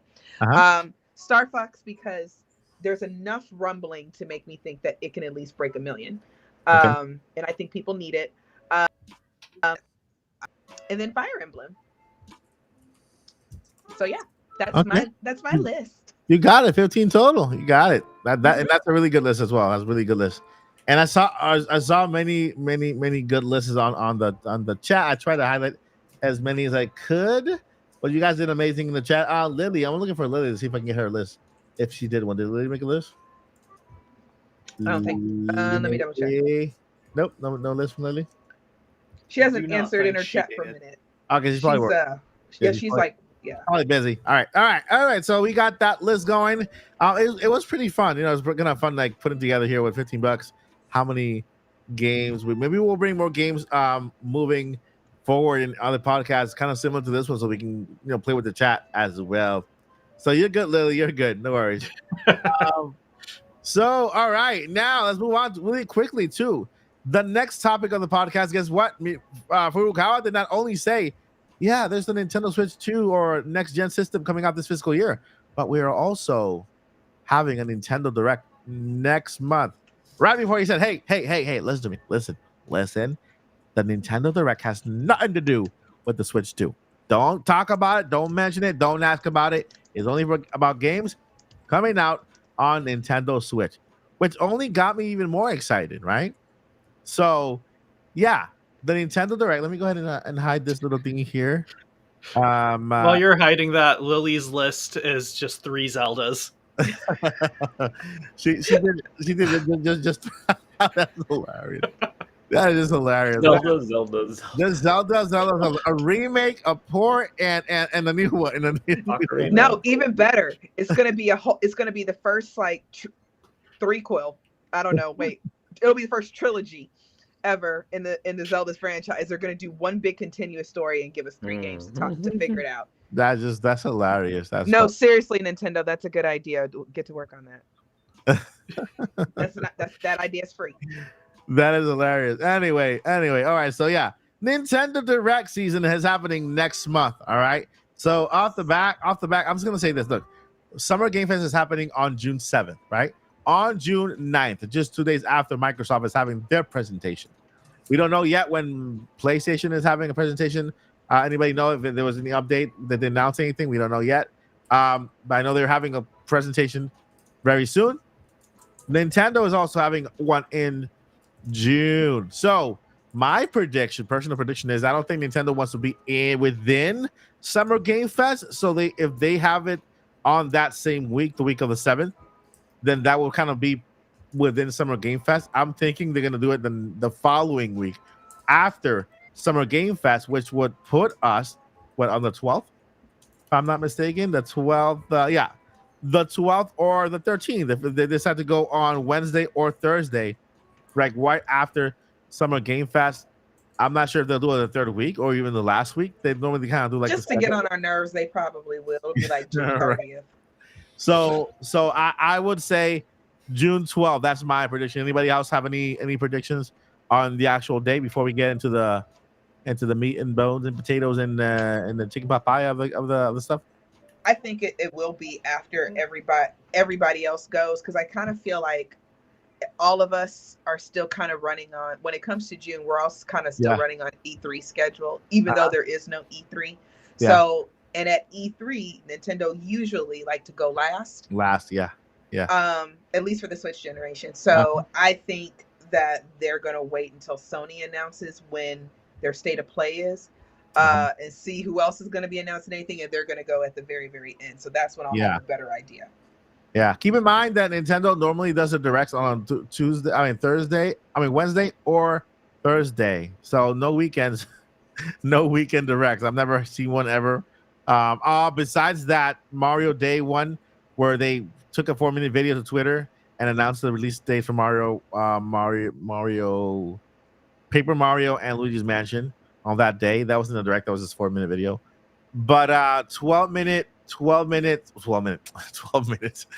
12th or the 13th of June is most likely could be the directing. Now, when it comes to games, that is what we're all looking forward to. Video games for the Nintendo Switch. I am going to go on a limb and say, hey, this could be it's not the last Nintendo Switch direct. It could be the last direct where the Switch stands on itself, by itself on the direct, right? In future directs, it could be sharing the stage with Switch 2 or whatever they decide to call it. And so, with that in mind, what games would you like to see? Wrong answers only. What? Wrong answers only. When I mean wrong answers only is don't state the obvious. Booger Man? Oh, got you. Booger Man. Oh, Joyce, did that take away all the Zeldas, Joyce? That's not cool. I'm sorry. I'm sorry. I got a message, and I'm sorry. Say that again, dear. Oh, I said. What non-big games would you want to see? So no Zelda. I said as like, okay, so wrong answers only, meaning no obvious answers. Well, the next dude. So at this direct. At this direct, yeah. And they want to sell how many million we gotta sell? Paul. How many more Switches do we have to sell? A good example. Here we go. A good example. Wrong answers only. Mike Tyson Punch Out. I would buy that again. I would buy that. Mike has redeemed himself. Mike Tyson has redeemed himself in my eyes. Elden Ring. I want to see his fight. He has a fight coming up. I can't wait for it. Yeah, in 2 months. Yeah. It's gonna be GTA 6. Perfect Dark. You got Perfect Dark. Xenoblade Chronicles. Grand Theft Auto 7. Wow. No, I'll go with my usuals, which are still not the big hype games. I would like another Diddy Kong Racing. Okay. Yeah. I would like another RPG style Mario Tennis. like the one that they had for the Game Boy Advance Power Tour. And yeah, I'm kind of happy with those two. Hey, those would be my. Yeah, we're getting. Okay. Am I still giving wrong answers, or can I give my real thoughts? You can start with one wrong answer and then go with your real thoughts. Okay, one wrong answer. Yeah. The Legend of Zelda. That's the wrong answer? No. Who could have saw that coming? I'm trying to think of the tagline. Okay. A link. Whoa. To the future. I don't know. A Legend of Zelda, A Link in My Necklace. The Legend of Zelda Groundhog Day. Link wakes up every day in the same day. He defeats Ganon. He wakes up the next day. Ganon's still alive. The Legend of Zelda, Link to Nintendo.com. Paul's gonna hit us with a good one. I just couldn't think of a good tagline. But seriously, these are my thoughts. Next Direct, my biggest prediction is for Metroid, because Metroid's been on the table for a long time. Okay. I believe Nintendo, because they did it with Breath of the Wild. I do believe that it's gonna be cross-gen, because the way that that game's been. That's the winner. That's the winner. Legend of Zelda: Link Between My Tears. Yeah, that's the winner. I do think we're gonna see maybe not a full big old remaster like Metro Prime 1, Squawk of the Cuckoo. Why'd I get y'all started? No. I'm not as a woman, nobody wants that. None of us want that. I speak for all women in that case. We don't want that.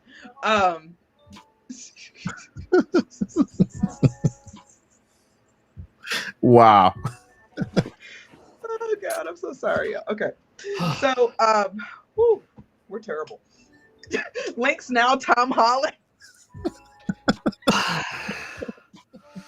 Hey, John Cena posted another Zelda Instagram photo. Can you imagine John Cena as Link? Probably. I've come to save the princess. And Tom Holland as Ganondorf. And he does. There you go. And he doesn't. Did you see the interview? Oh, sorry, Mike. I did that twice. I'm saying John Cena as Link with the Arnold Schwarzenegger and voice. Arnold is Tingle. I got maps for you. Hey, I'm gonna bring a game next week.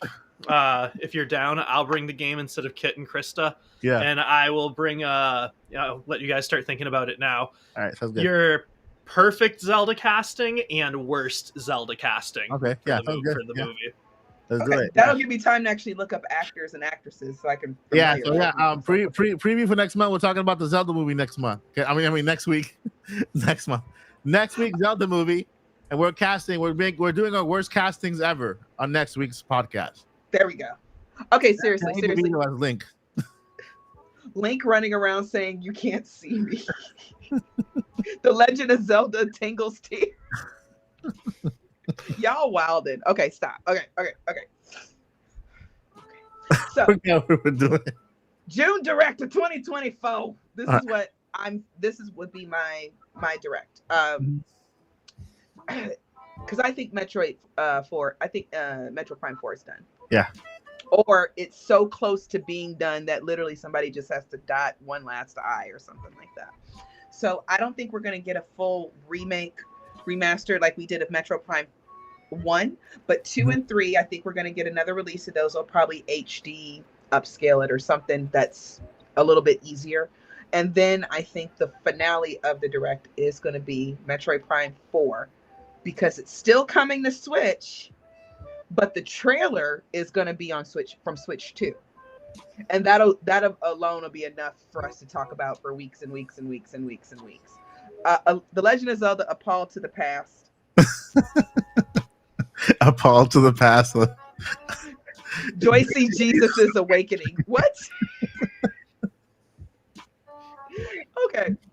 So that's my prediction for Metroid Prime 4, because I think that Metroid Prime 4 is going to come out See, my only thing about it is, I guess that bugs me is because I know it's going to be for Switch as well. But I think if they want to get the buzz going, I don't want to say what bugs me. What I mean is I think they're going to get the buzz going by announcing it. And we're all hype about it. When is it coming out? When is it coming out? When is it coming out? And then they're going to do just like they did with Breath of the Wild. When they do the Switch presentation, they're going to drop the date, and it's going to, in tiny little letters somewhere at the bottom, it's going to say it's going to be for the Switch and the Switch 64 Entertainment System Cube. So, because that's totally the name. So that's my prediction on that. I do think we're going to get some kind of Zelda port, remaster, or if we're really lucky, a brand new drop-down 2D game. I would love that. Top-down Zelda. I would so love that. Like a brand new one, like a brand new game. Like it's new. It's a new entry in the timeline. It just makes that would be awesome. Confused. I would love that. So because Zelda does bring in numbers, whether we like to admit or not so much in the past, but it does now. The Legend of Zelda Tingle's bakes cookies.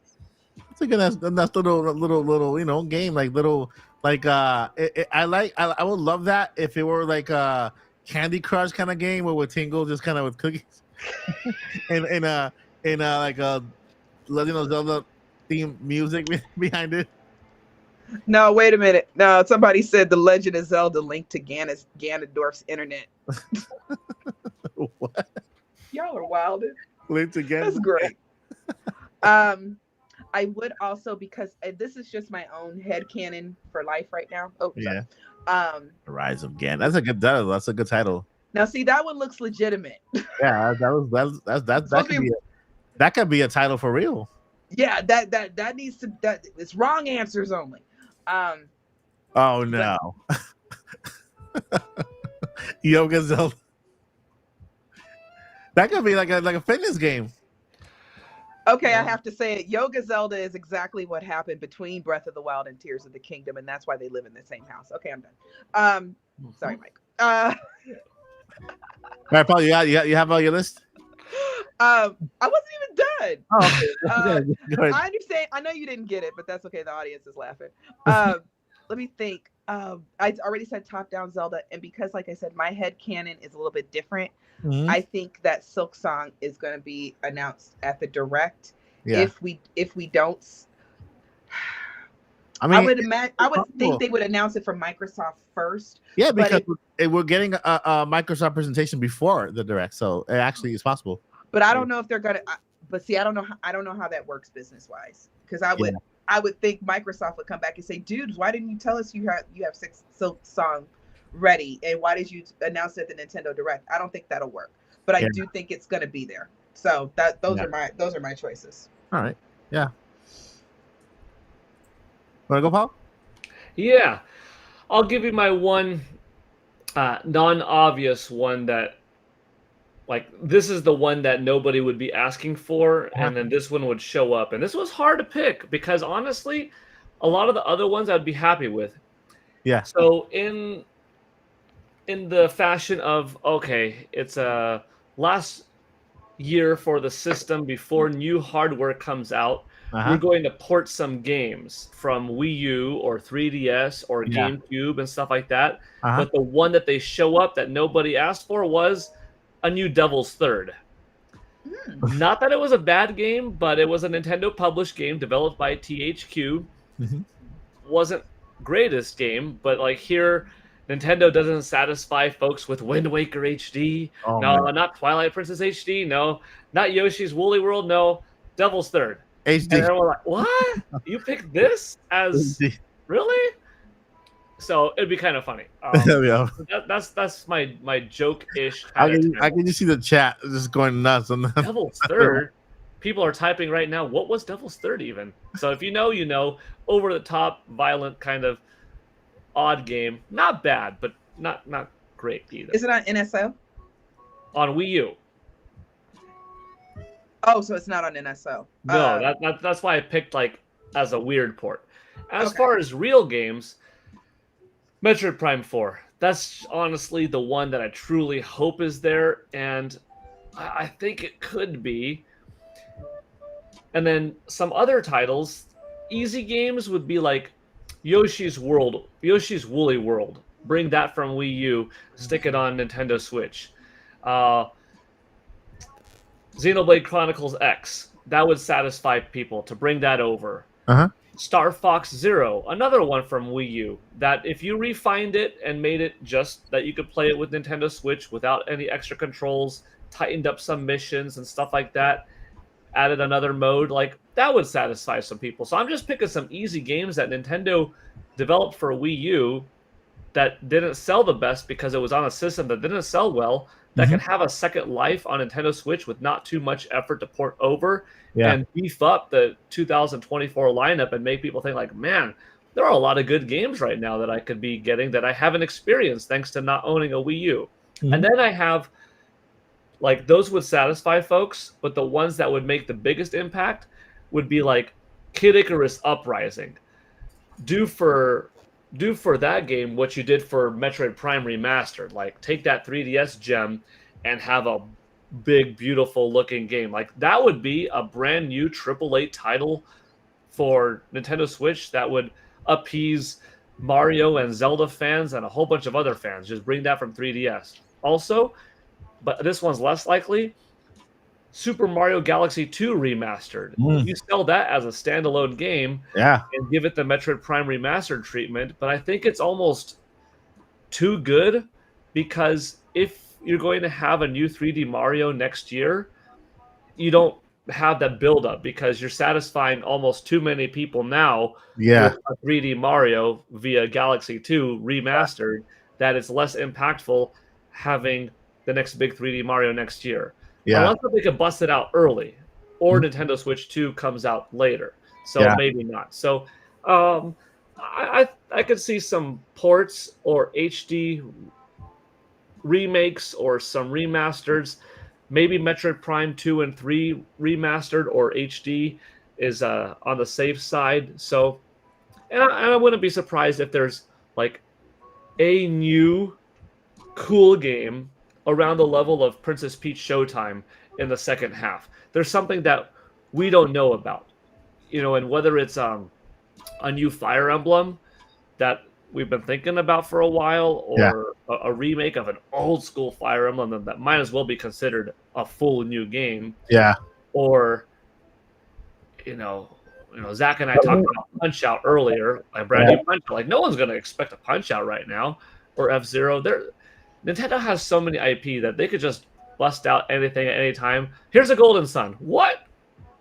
Eternal Darkness. Oh, another one. Like, I don't think we're gonna. I think we could get one unexpected, cool, good quality, popular IP game that we had no clue was coming, and that's going to be shown. I don't know what that is, but I'm expecting a couple of safe ports, a couple of unexpected ports, and like Metroid, hopefully, and then one other IP that is going to satisfy a lot of folks with. Oh, I like it.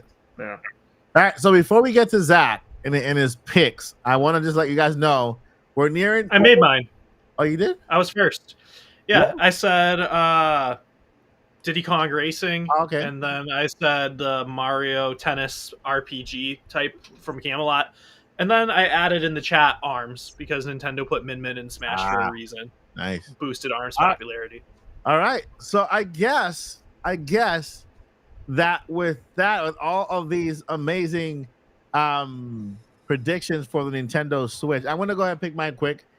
The wrong answer for me will be a Tingle game where you have to dress him up in different clothes, like a little dress-up Tingle. Fashion Tingle, yeah. And then they'll release an amiibo Tingle you can dress up as well with that, and a little hat you can wear, a Tingle hat. You know, I'll get it day one. It's a system seller and stop, you know. And special edition OLED. Metroid Prime 2 and 3 dropped. We have Metroid Prime 4 for November. Then we have Zelda Link's Awakening. Not Link's Awakening. Wind Waker, not Twilight Princess, Wind Waker. And then we have I don't know. Animal Crossing New Leaf. I want to see HD. Just for my daughters, they want to see that. They want that game on Switch. And my last pick would be Mario. I will go with Paul with Super Mario Galaxy 2, and I think they can shadow drop that game like early on. That way, from here to Switch 2 next year, then it'll be enough time between 3D Mario's. So, but those are my picks. But now, I got another pick too. go ahead and say it because I'm about to. Yeah, go ahead. Because there's other things that they announce in these directs too. Yeah. And somebody reminded me. I know I said it earlier, but somebody reminded me the things that are dropping from Tears of the Kingdom for the anniversary. Yeah. We're getting another big Masterworks book. That's I think it's approximately like 400 something pages, so even bigger than the art book that came with the game if you got the special edition. And we're there's the Master Sword replica, and there's also the soundtrack. So as of right now, the Masterworks book is currently only on pre-order in Japan. Yeah. I think this is a solid one for June. They could announce it for the West. And they say pre-orders go up on this date or today. That makes sense. So, yeah, that makes sense. I think that was more of a solid. That's a good pick. That's actually a really solid pick. I think I think you're right. Yeah. I'd bet Monopoly money on that one. All right, my friends. So the big announcement is now. We're about to present something big on behalf of the channel. Behind the scenes, Paul and I have been working on this project that started small, but it's growing massively day by day. We have a lot of people involved. We're very excited about this. It could be something basically that changes the kind of atmosphere around the time of the summer, right? Just because I believe that even though there are many or small little events that sometimes people don't pay attention to, this one's going to be a big one that would put it front and center for what we are about to present. So without further ado, let me cut the music because I'm even nervous about this presentation, guys, because this is big, okay? But it's happening. We are working on it. We have an amazing support by, oh my God, so many people. I'm overwhelmed by the support. And so without further ado, our big presentation, let me go ahead and find it. Where is it? Where is it? In the words of Kevin Hart, it's about to go down. Let me know. Are you guys ready for this big presentation, this big announcement that we have? It's major. It's huge. And hopefully you guys enjoy it, appreciate it, and you guys join along, okay? So let's go ahead. And here we go. Hello, everyone. I am Mike Odyssey, and myself alongside my co-organizer, Paul Gale, are thrilled to unveil something spectacular, Indie Mania. This isn't just an event. It's a celebration of creativity, innovation, and the indomitable spirit of indie developers who are shaping the future of gaming. We're calling on all game creators, from the dreamers sketching on worlds on their little notepads to the visionaries coding late at night. Indie Mania is your stage, your spotlight, and your time to shine. And to all the gamers, the enthusiasts, the ones who live for the thrill of discovery, get ready. This summer we're bringing the heat with the coolest games you've never played yet. Sign up, tune in, and join us for an unforgettable journey at Indie Mania, because every game has a story and every story deserves to be heard. So mark your calendars, spread the word, and let's make this a summer to remember. Indie Mania, where the games are as unique as the people behind them. And speaking of unique, let's show you some unique footage of just several developers who have already signed up for Indie Mania and will be there. Roll the clip.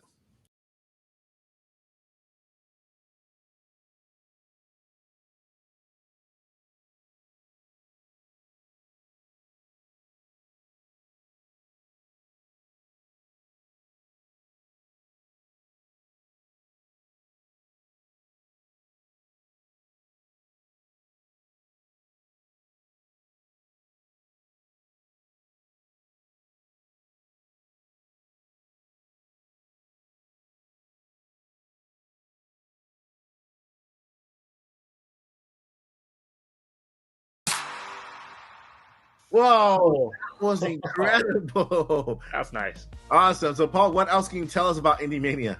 All right. So first and foremost, Indie Mania is a digital show this summer in which we are going to bring to you developer interviews, first looks at brand new games, trailers, updates to titles that you want to see more about that you haven't seen in a while, and it's all going to take place online. But on our end, we are actually going to go to some developer studios on site, in person, at their home base to give us a tour, to get to know them, what makes them tick, and see these brand new trailers, perhaps, of some titles.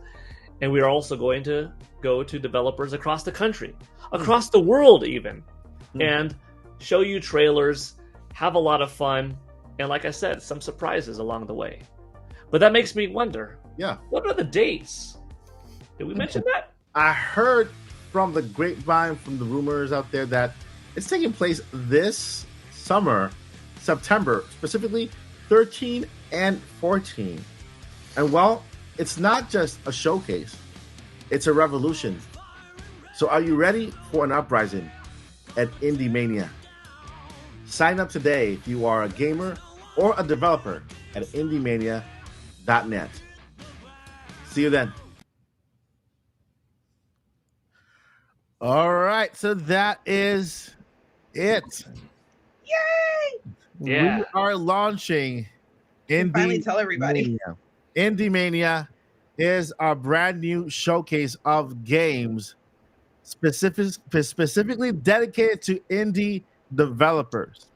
Okay, we it started as a passion of love a while back. I would say year and a half, 2 years. We started talking about this, Paul and I. And then I mentioned it to Joycey, and I've actually brought it up in the previous podcast, season 2, a little bit. We spoke about it a little bit, but over the time, it literally has grown wings. And you guys saw that video, the trailers, the developers right there. That's not even a handful of developers that we. That was like 17. Yeah, not even half. Not even half of the amount of developers that have signed up for Indie Mania. Okay, and the amount of games, we're gonna get world premieres on the show. We're gonna go. Paul is gonna go inside one of the biggest indie studios, and they're gonna give us a tour behind the scenes. I'm not gonna tell you too much, but Indie Mania, we want it to be not what Summer Game Fest is, because Summer Game Fest is good, and they concentrate at Microsoft, Nintendo, bigger AAA companies. Indie Mania is gonna focus on those games that are amazing and you missed because they went under the radar, because of course the bigger games kind of overshadow, right? I've spoken to many developers behind the scenes, and man, they are excited about this event. That's finally kind of it puts them on center stage. It's not part of any other event. It doesn't. It's just them. Indie Mania is all about them, taking place this summer. And I cannot wait. Paul, you want to say a few things about Indie Mania? To wrap your minds around it, think it's a Nintendo Indie World Showcase, but a whole E3 dedicated to that. Yeah. And that's kind of what Indie Mania is, but in our own unique way, and presentation and surprises and stuff like that. But yeah, there's going to be interviews with some developers in their studios across different states in the United States, across the world. Some on-scene locations, like Mike said, and that we said in the video, where we're going to places, meeting on location sets, interviews with the developers, new titles. Actually, I wanted to say this, but I was like, you know what? I'll wait till after. So this is ironic. So I have a separate page open right now, and that one developer that signed on today, Mike? Yeah. So right when you were talking about it and about to hit play, they said, okay, I'll whip up something for you real fast then, almost done. And then you hit play, and then by the time you were done, they just sent me the video to be included also. So, and then I was like, okay, that took a lot, so that's how they're coming in. I'm talking to developers constantly, and a lot of them are old friends from years of going to E3s and making relationships and past developers that I've interviewed, and some just friends of friends, and then Mike and I have been reaching out to brand new people, and Yeah. it's pretty awesome to see coming along. As Mike said in the video, it's September 13th and 14th, and we're really excited. I think it's going to be an awesome opportunity, especially as the video game industry is getting so big and it's taking longer and longer for the big studios to release their titles. Mm-hmm. Like, the underdog is actually going to probably give you most of your fun gaming experiences in the year. Yep. Because those are dozens of titles compared to a handful. And there's going to be dozens of fun experiences instead of the handful of few. So I wouldn't be surprised if going forward in upcoming years, more and more people's library is being made up of indie games because they're more affordable, they're more plentiful, they take smaller amount of time to develop. Doesn't mean their quality is any less good, it's just of a different type of development behind that lets them churn out more. Some of these developers that Mike and I have been talking to are like 2-person teams. Yeah. 2 people that have been working away for like 6 years on a project. I know someone that was working for a good decade on a project by himself that only towards the end has somebody helping with a little bit of music. But like, that's the kind of passion. So, you know, if you like that creativity, that originality, and how diverse indie games can be, this is going to be an event for you. And there's a lot of developers. I think there was like 17 in that little compilation. Yeah. Yeah. That was even half of it. No, yeah. And the thing is that deadline for developers to join is June 30th. See, if you are a developer out there and you just saw this trailer for the first time and you want to get your game noticed, we're gonna try to feature every game. Even if we add a day to the event, we want your game shown. We want to put you on the spotlight and try to give you, you know, that push that you need. Some of these games that I've been doing, because I've been doing like looking at developers sign up, I've doing research to see what games they have. Man, some of these games look literally like AAA games. Like, how do these games go under the radar? They sound, everything looks top of the notch, amazing, and they just. I was spoken to this other developer the other day who was excited about the show. He said, "You know what? I'm a group of 3. We have 3 people, and then we worked on this really cool game. I saw the game, blew my mind, and we haven't been able to do anything with it because it's so hard to get through, you know. And so when you see that game like Stray, right? You say, oh, that's an indie game. It's a lottery ticket for them to get that far in order to get seen at that point. It's a lottery ticket for them. And then that's an indie game, but that's one of out of 1,000 or 2,000 games that are out there that was picked, right? And so hopefully Indie Mania changes the atmosphere in that way, where it brings more excitement into the indie world and brings up these developers who don't have an opportunity to show their games. Just put them on you guys will discover new games to play, right? Which is the important thing. And we can create new fans. We will be new fans of new games and look forward to what the developer does next, right? And so that's Indie Mania. You know, Indie Mania is a place that hopefully will continue to grow. Next year, everything goes great. We have the Indie Mania Awards that are coming as well. That's for next year. But for this year, mark your calendars: September 13th and September 14th. TBA September 15th, just in case. Who knows? We'll see. We'll see, but we're expecting more signups from here to June 30th, and it's gonna be amazing. It's gonna be super duper amazing. Well said. Yeah. One last thing I want to say about Indie Mania. The Indie Mania came to my heart out of I would say a moment of defeat. You know, I felt I was working on another project. And I was very highly invested, and I talked to Joycey about it in the crew, and and I was working on another project. I was highly invested in it, and I've spent a lot of money invested in that project, and at the end, the doors were shut in front of my face. And then, you know what? There's a lot of indie developers who go through the same exact thing every single day, where they put their money and they're sweating their heart into these games, and it's their passion. Some of them just put everything they have into that video game, hoping it goes somewhere. And so at that moment, that's where Indie Mania was born. Like, you know what?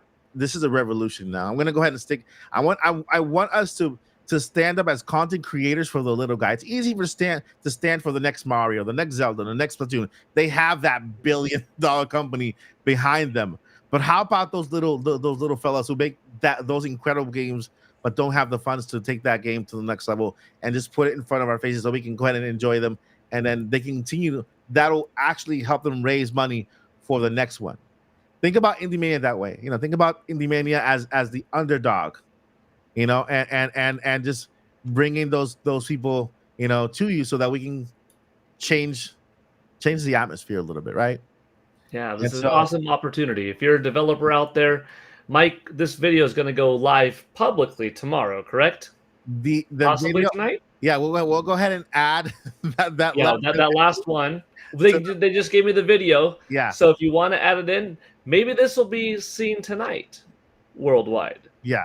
At the very latest tomorrow. But if you're a developer out there listening, watching, tuning in to the Nintopics podcast right now, go to indiemania.net, sign up. We want to help you reach a bigger audience. We love playing your games, and if this is a way to get you extra attention, which it will be in some capacity, then hey, more props to you. You work hard, and I know what it's like to get help and then to also help out. And that's the way you make it work. You help and you help out. You give and you get, and you give and you get. There is no once I get to the top of the ladder, you hold others down. No, you reach a hand and you help someone get up to the top. There's always a bigger base that you could make on top. And like when everyone succeeds, it's a good thing, Yeah. And we're doing a small part just to give a little bit of exposure to your hard work. And we love video games. And simple as that. Like, it's pretty awesome. Sign up. And one last thing, guys, if you are a fan, go to indiemania.net right now. Open up a separate browser. Go to indiemania.net. At the bottom of the page is a reminder sign up link. Enter your email there so you can get reminded, and you get updates as well on things that are happening on the show. When anything exciting happens from here to there, because we have some plans. There's things that are cooking behind the scenes that Paul and I know we could share later on if they come to fruition. We're gonna share it with you via there. So don't hesitate. Go to indiemania.net, and at the bottom of the page, enter your email address so that you're updated on everything that's happening in Indie Mania world. And hey, the logo, if you saw, is a fist holding a controller just like this, right? Just like this. The fist represents like a revolution, right? Like this is we are standing up for something we believe in, right? And the controller represents gaming, right? We're standing up for all those indie developers and for the gaming industry and trying to create a change in the atmosphere. So hopefully with your help, guys, because guess what? They're doing the hard work for you so that you guys as fans, as gamers can go ahead and support them and just kind of bring them up and let them know, hey, we value you. We appreciate your hard work. We love your games. I can't wait to see what you have next. And we have a super chat here. Justin Basil, thank you so much for your super chat. It says here, hashtag Indie Mania 100%. Yes, thank you so much for that. Thank you. Hashtag Indie Mania. Hopefully we can get that trending one day on maybe Twitter. Tomorrow. I believe we will. I believe we will. So thank you again, Justin, for that super chat. I appreciate you more than you know, and we love you. All right, my we have friend. one more announcement, Go ahead. and that is from Lilly. Lilly Hyrule. Lilly Hyrule? She did. She couldn't be here tonight, but she is hanging out in the chat. Uh-huh. And this coming Sunday, she is going to be doing a live stream for the first anniversary of Tears of the Kingdom. Nice. She does have a giveaway going for U.S., Canada, and Mexico residents. Nice. You want to visit Tropee, TROPEE.com/. Lilly with 2 L's, Hyrule, and complete the assigned task in order to get a possible $50 Nintendo eShop gift card. And she does say in her message to us, I do realize that Sunday is Mother's Day, but since it's going to be all day, hopefully drop in on her. If you go on YouTube on the search engine in YouTube and just type in Lilly Hyrule, you can follow her there. And the big deal is that she's deleting her original 300-hour file, and she's going to be starting at 9 a.m. I'm not sure when, what time zone that's in, but yeah. All right. So, and with that, you want to let them know where you can find you? And with that, yeah, do you want to let the people know where you can find you? Yeah. Hey, I'm Joycey. I'm on Twitter. Yeah, I'm Joycey J. I'm on Twitter. And that's about it. And here at the Nintopics Podcast. Well, yeah, here too. But I mean, if they wanted to talk to just me, you can't talk to just me. You got to talk to the whole crew here. If you wanted to talk to me, to just me about Zelda, at DJ Joycey on And if you Twitter. want to see Joycey's face, you can come here and watch her face on the podcast. Yeah, I be making some looks sometimes, y'all. I know. All right, moving over to Mr. Zach Hendricks. Where can we find you? You can find me on commercials airing across the United States, on YouTube at Zach Hendricks Media. Pretty much everywhere is Zach Hendricks Media. Even if that's not the official handle, that will pull up the other handles. All right. Or at this QR code right here, which has all of my stuffs. And then, of course, every Friday here at the Mike Odyssey Nintopics Podcast. Cool beans. Zach also has some good announcements for Indie Mania later on. We'll talk about that later on in a future episode. Once we get more into the event, he also has a really crazy, amazing participation. I can't wait for you guys to know more about that project. NDA right now, but we'll talk about it more later on. And moving over to Dr. Paul Gale Network. Paul, where can we find you? On X/Twitter, or Twix as it's being called lately. This is pretty good one. On Paul Gale Network over there, and on YouTube, I am also Paul Gale Network. And yeah, if you want to get into some Nintendo Switch sales talk, I have some good tweets over the last several days that have kind of caught on. Like one of them's pushing 1,000 engagement in terms of just likes. And so that's a pretty good one. And the other ones are just also sales and projections. And on YouTube, variety of videos, like always, some workout stuff, some video game talk, some unboxings.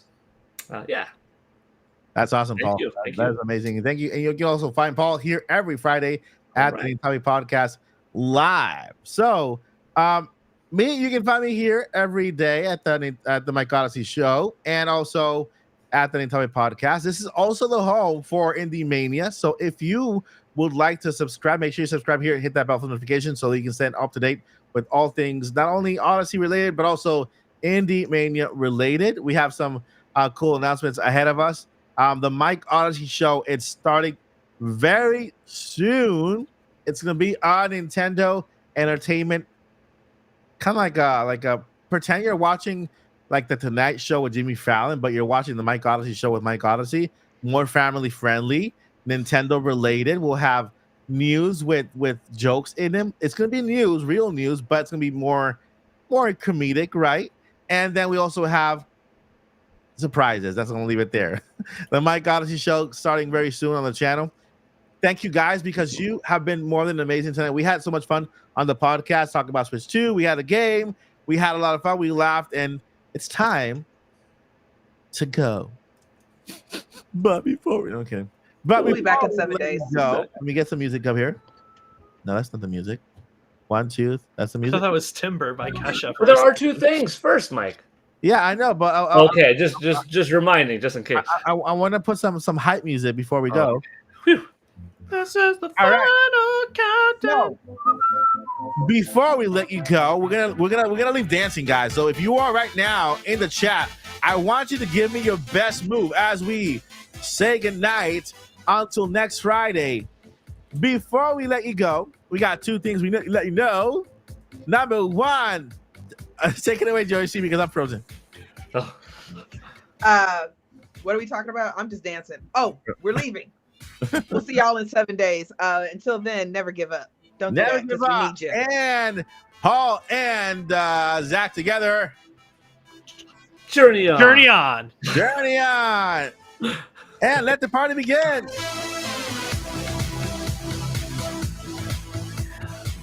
Come on, Paul. I'll see you dancing. All right, I don't know if you guys are ready for this one. Whoa. What? Hold up. It's the worm. It's the little worm. The little worm. My nails are too long for that. Yeah, I'll do my chest. Yeah, peck pop 'em. Oh my god. What? I might go like this. Oh, my back. Because I'm old. Paul doesn't age. All right, my friends. All right, 5 more seconds of dancing.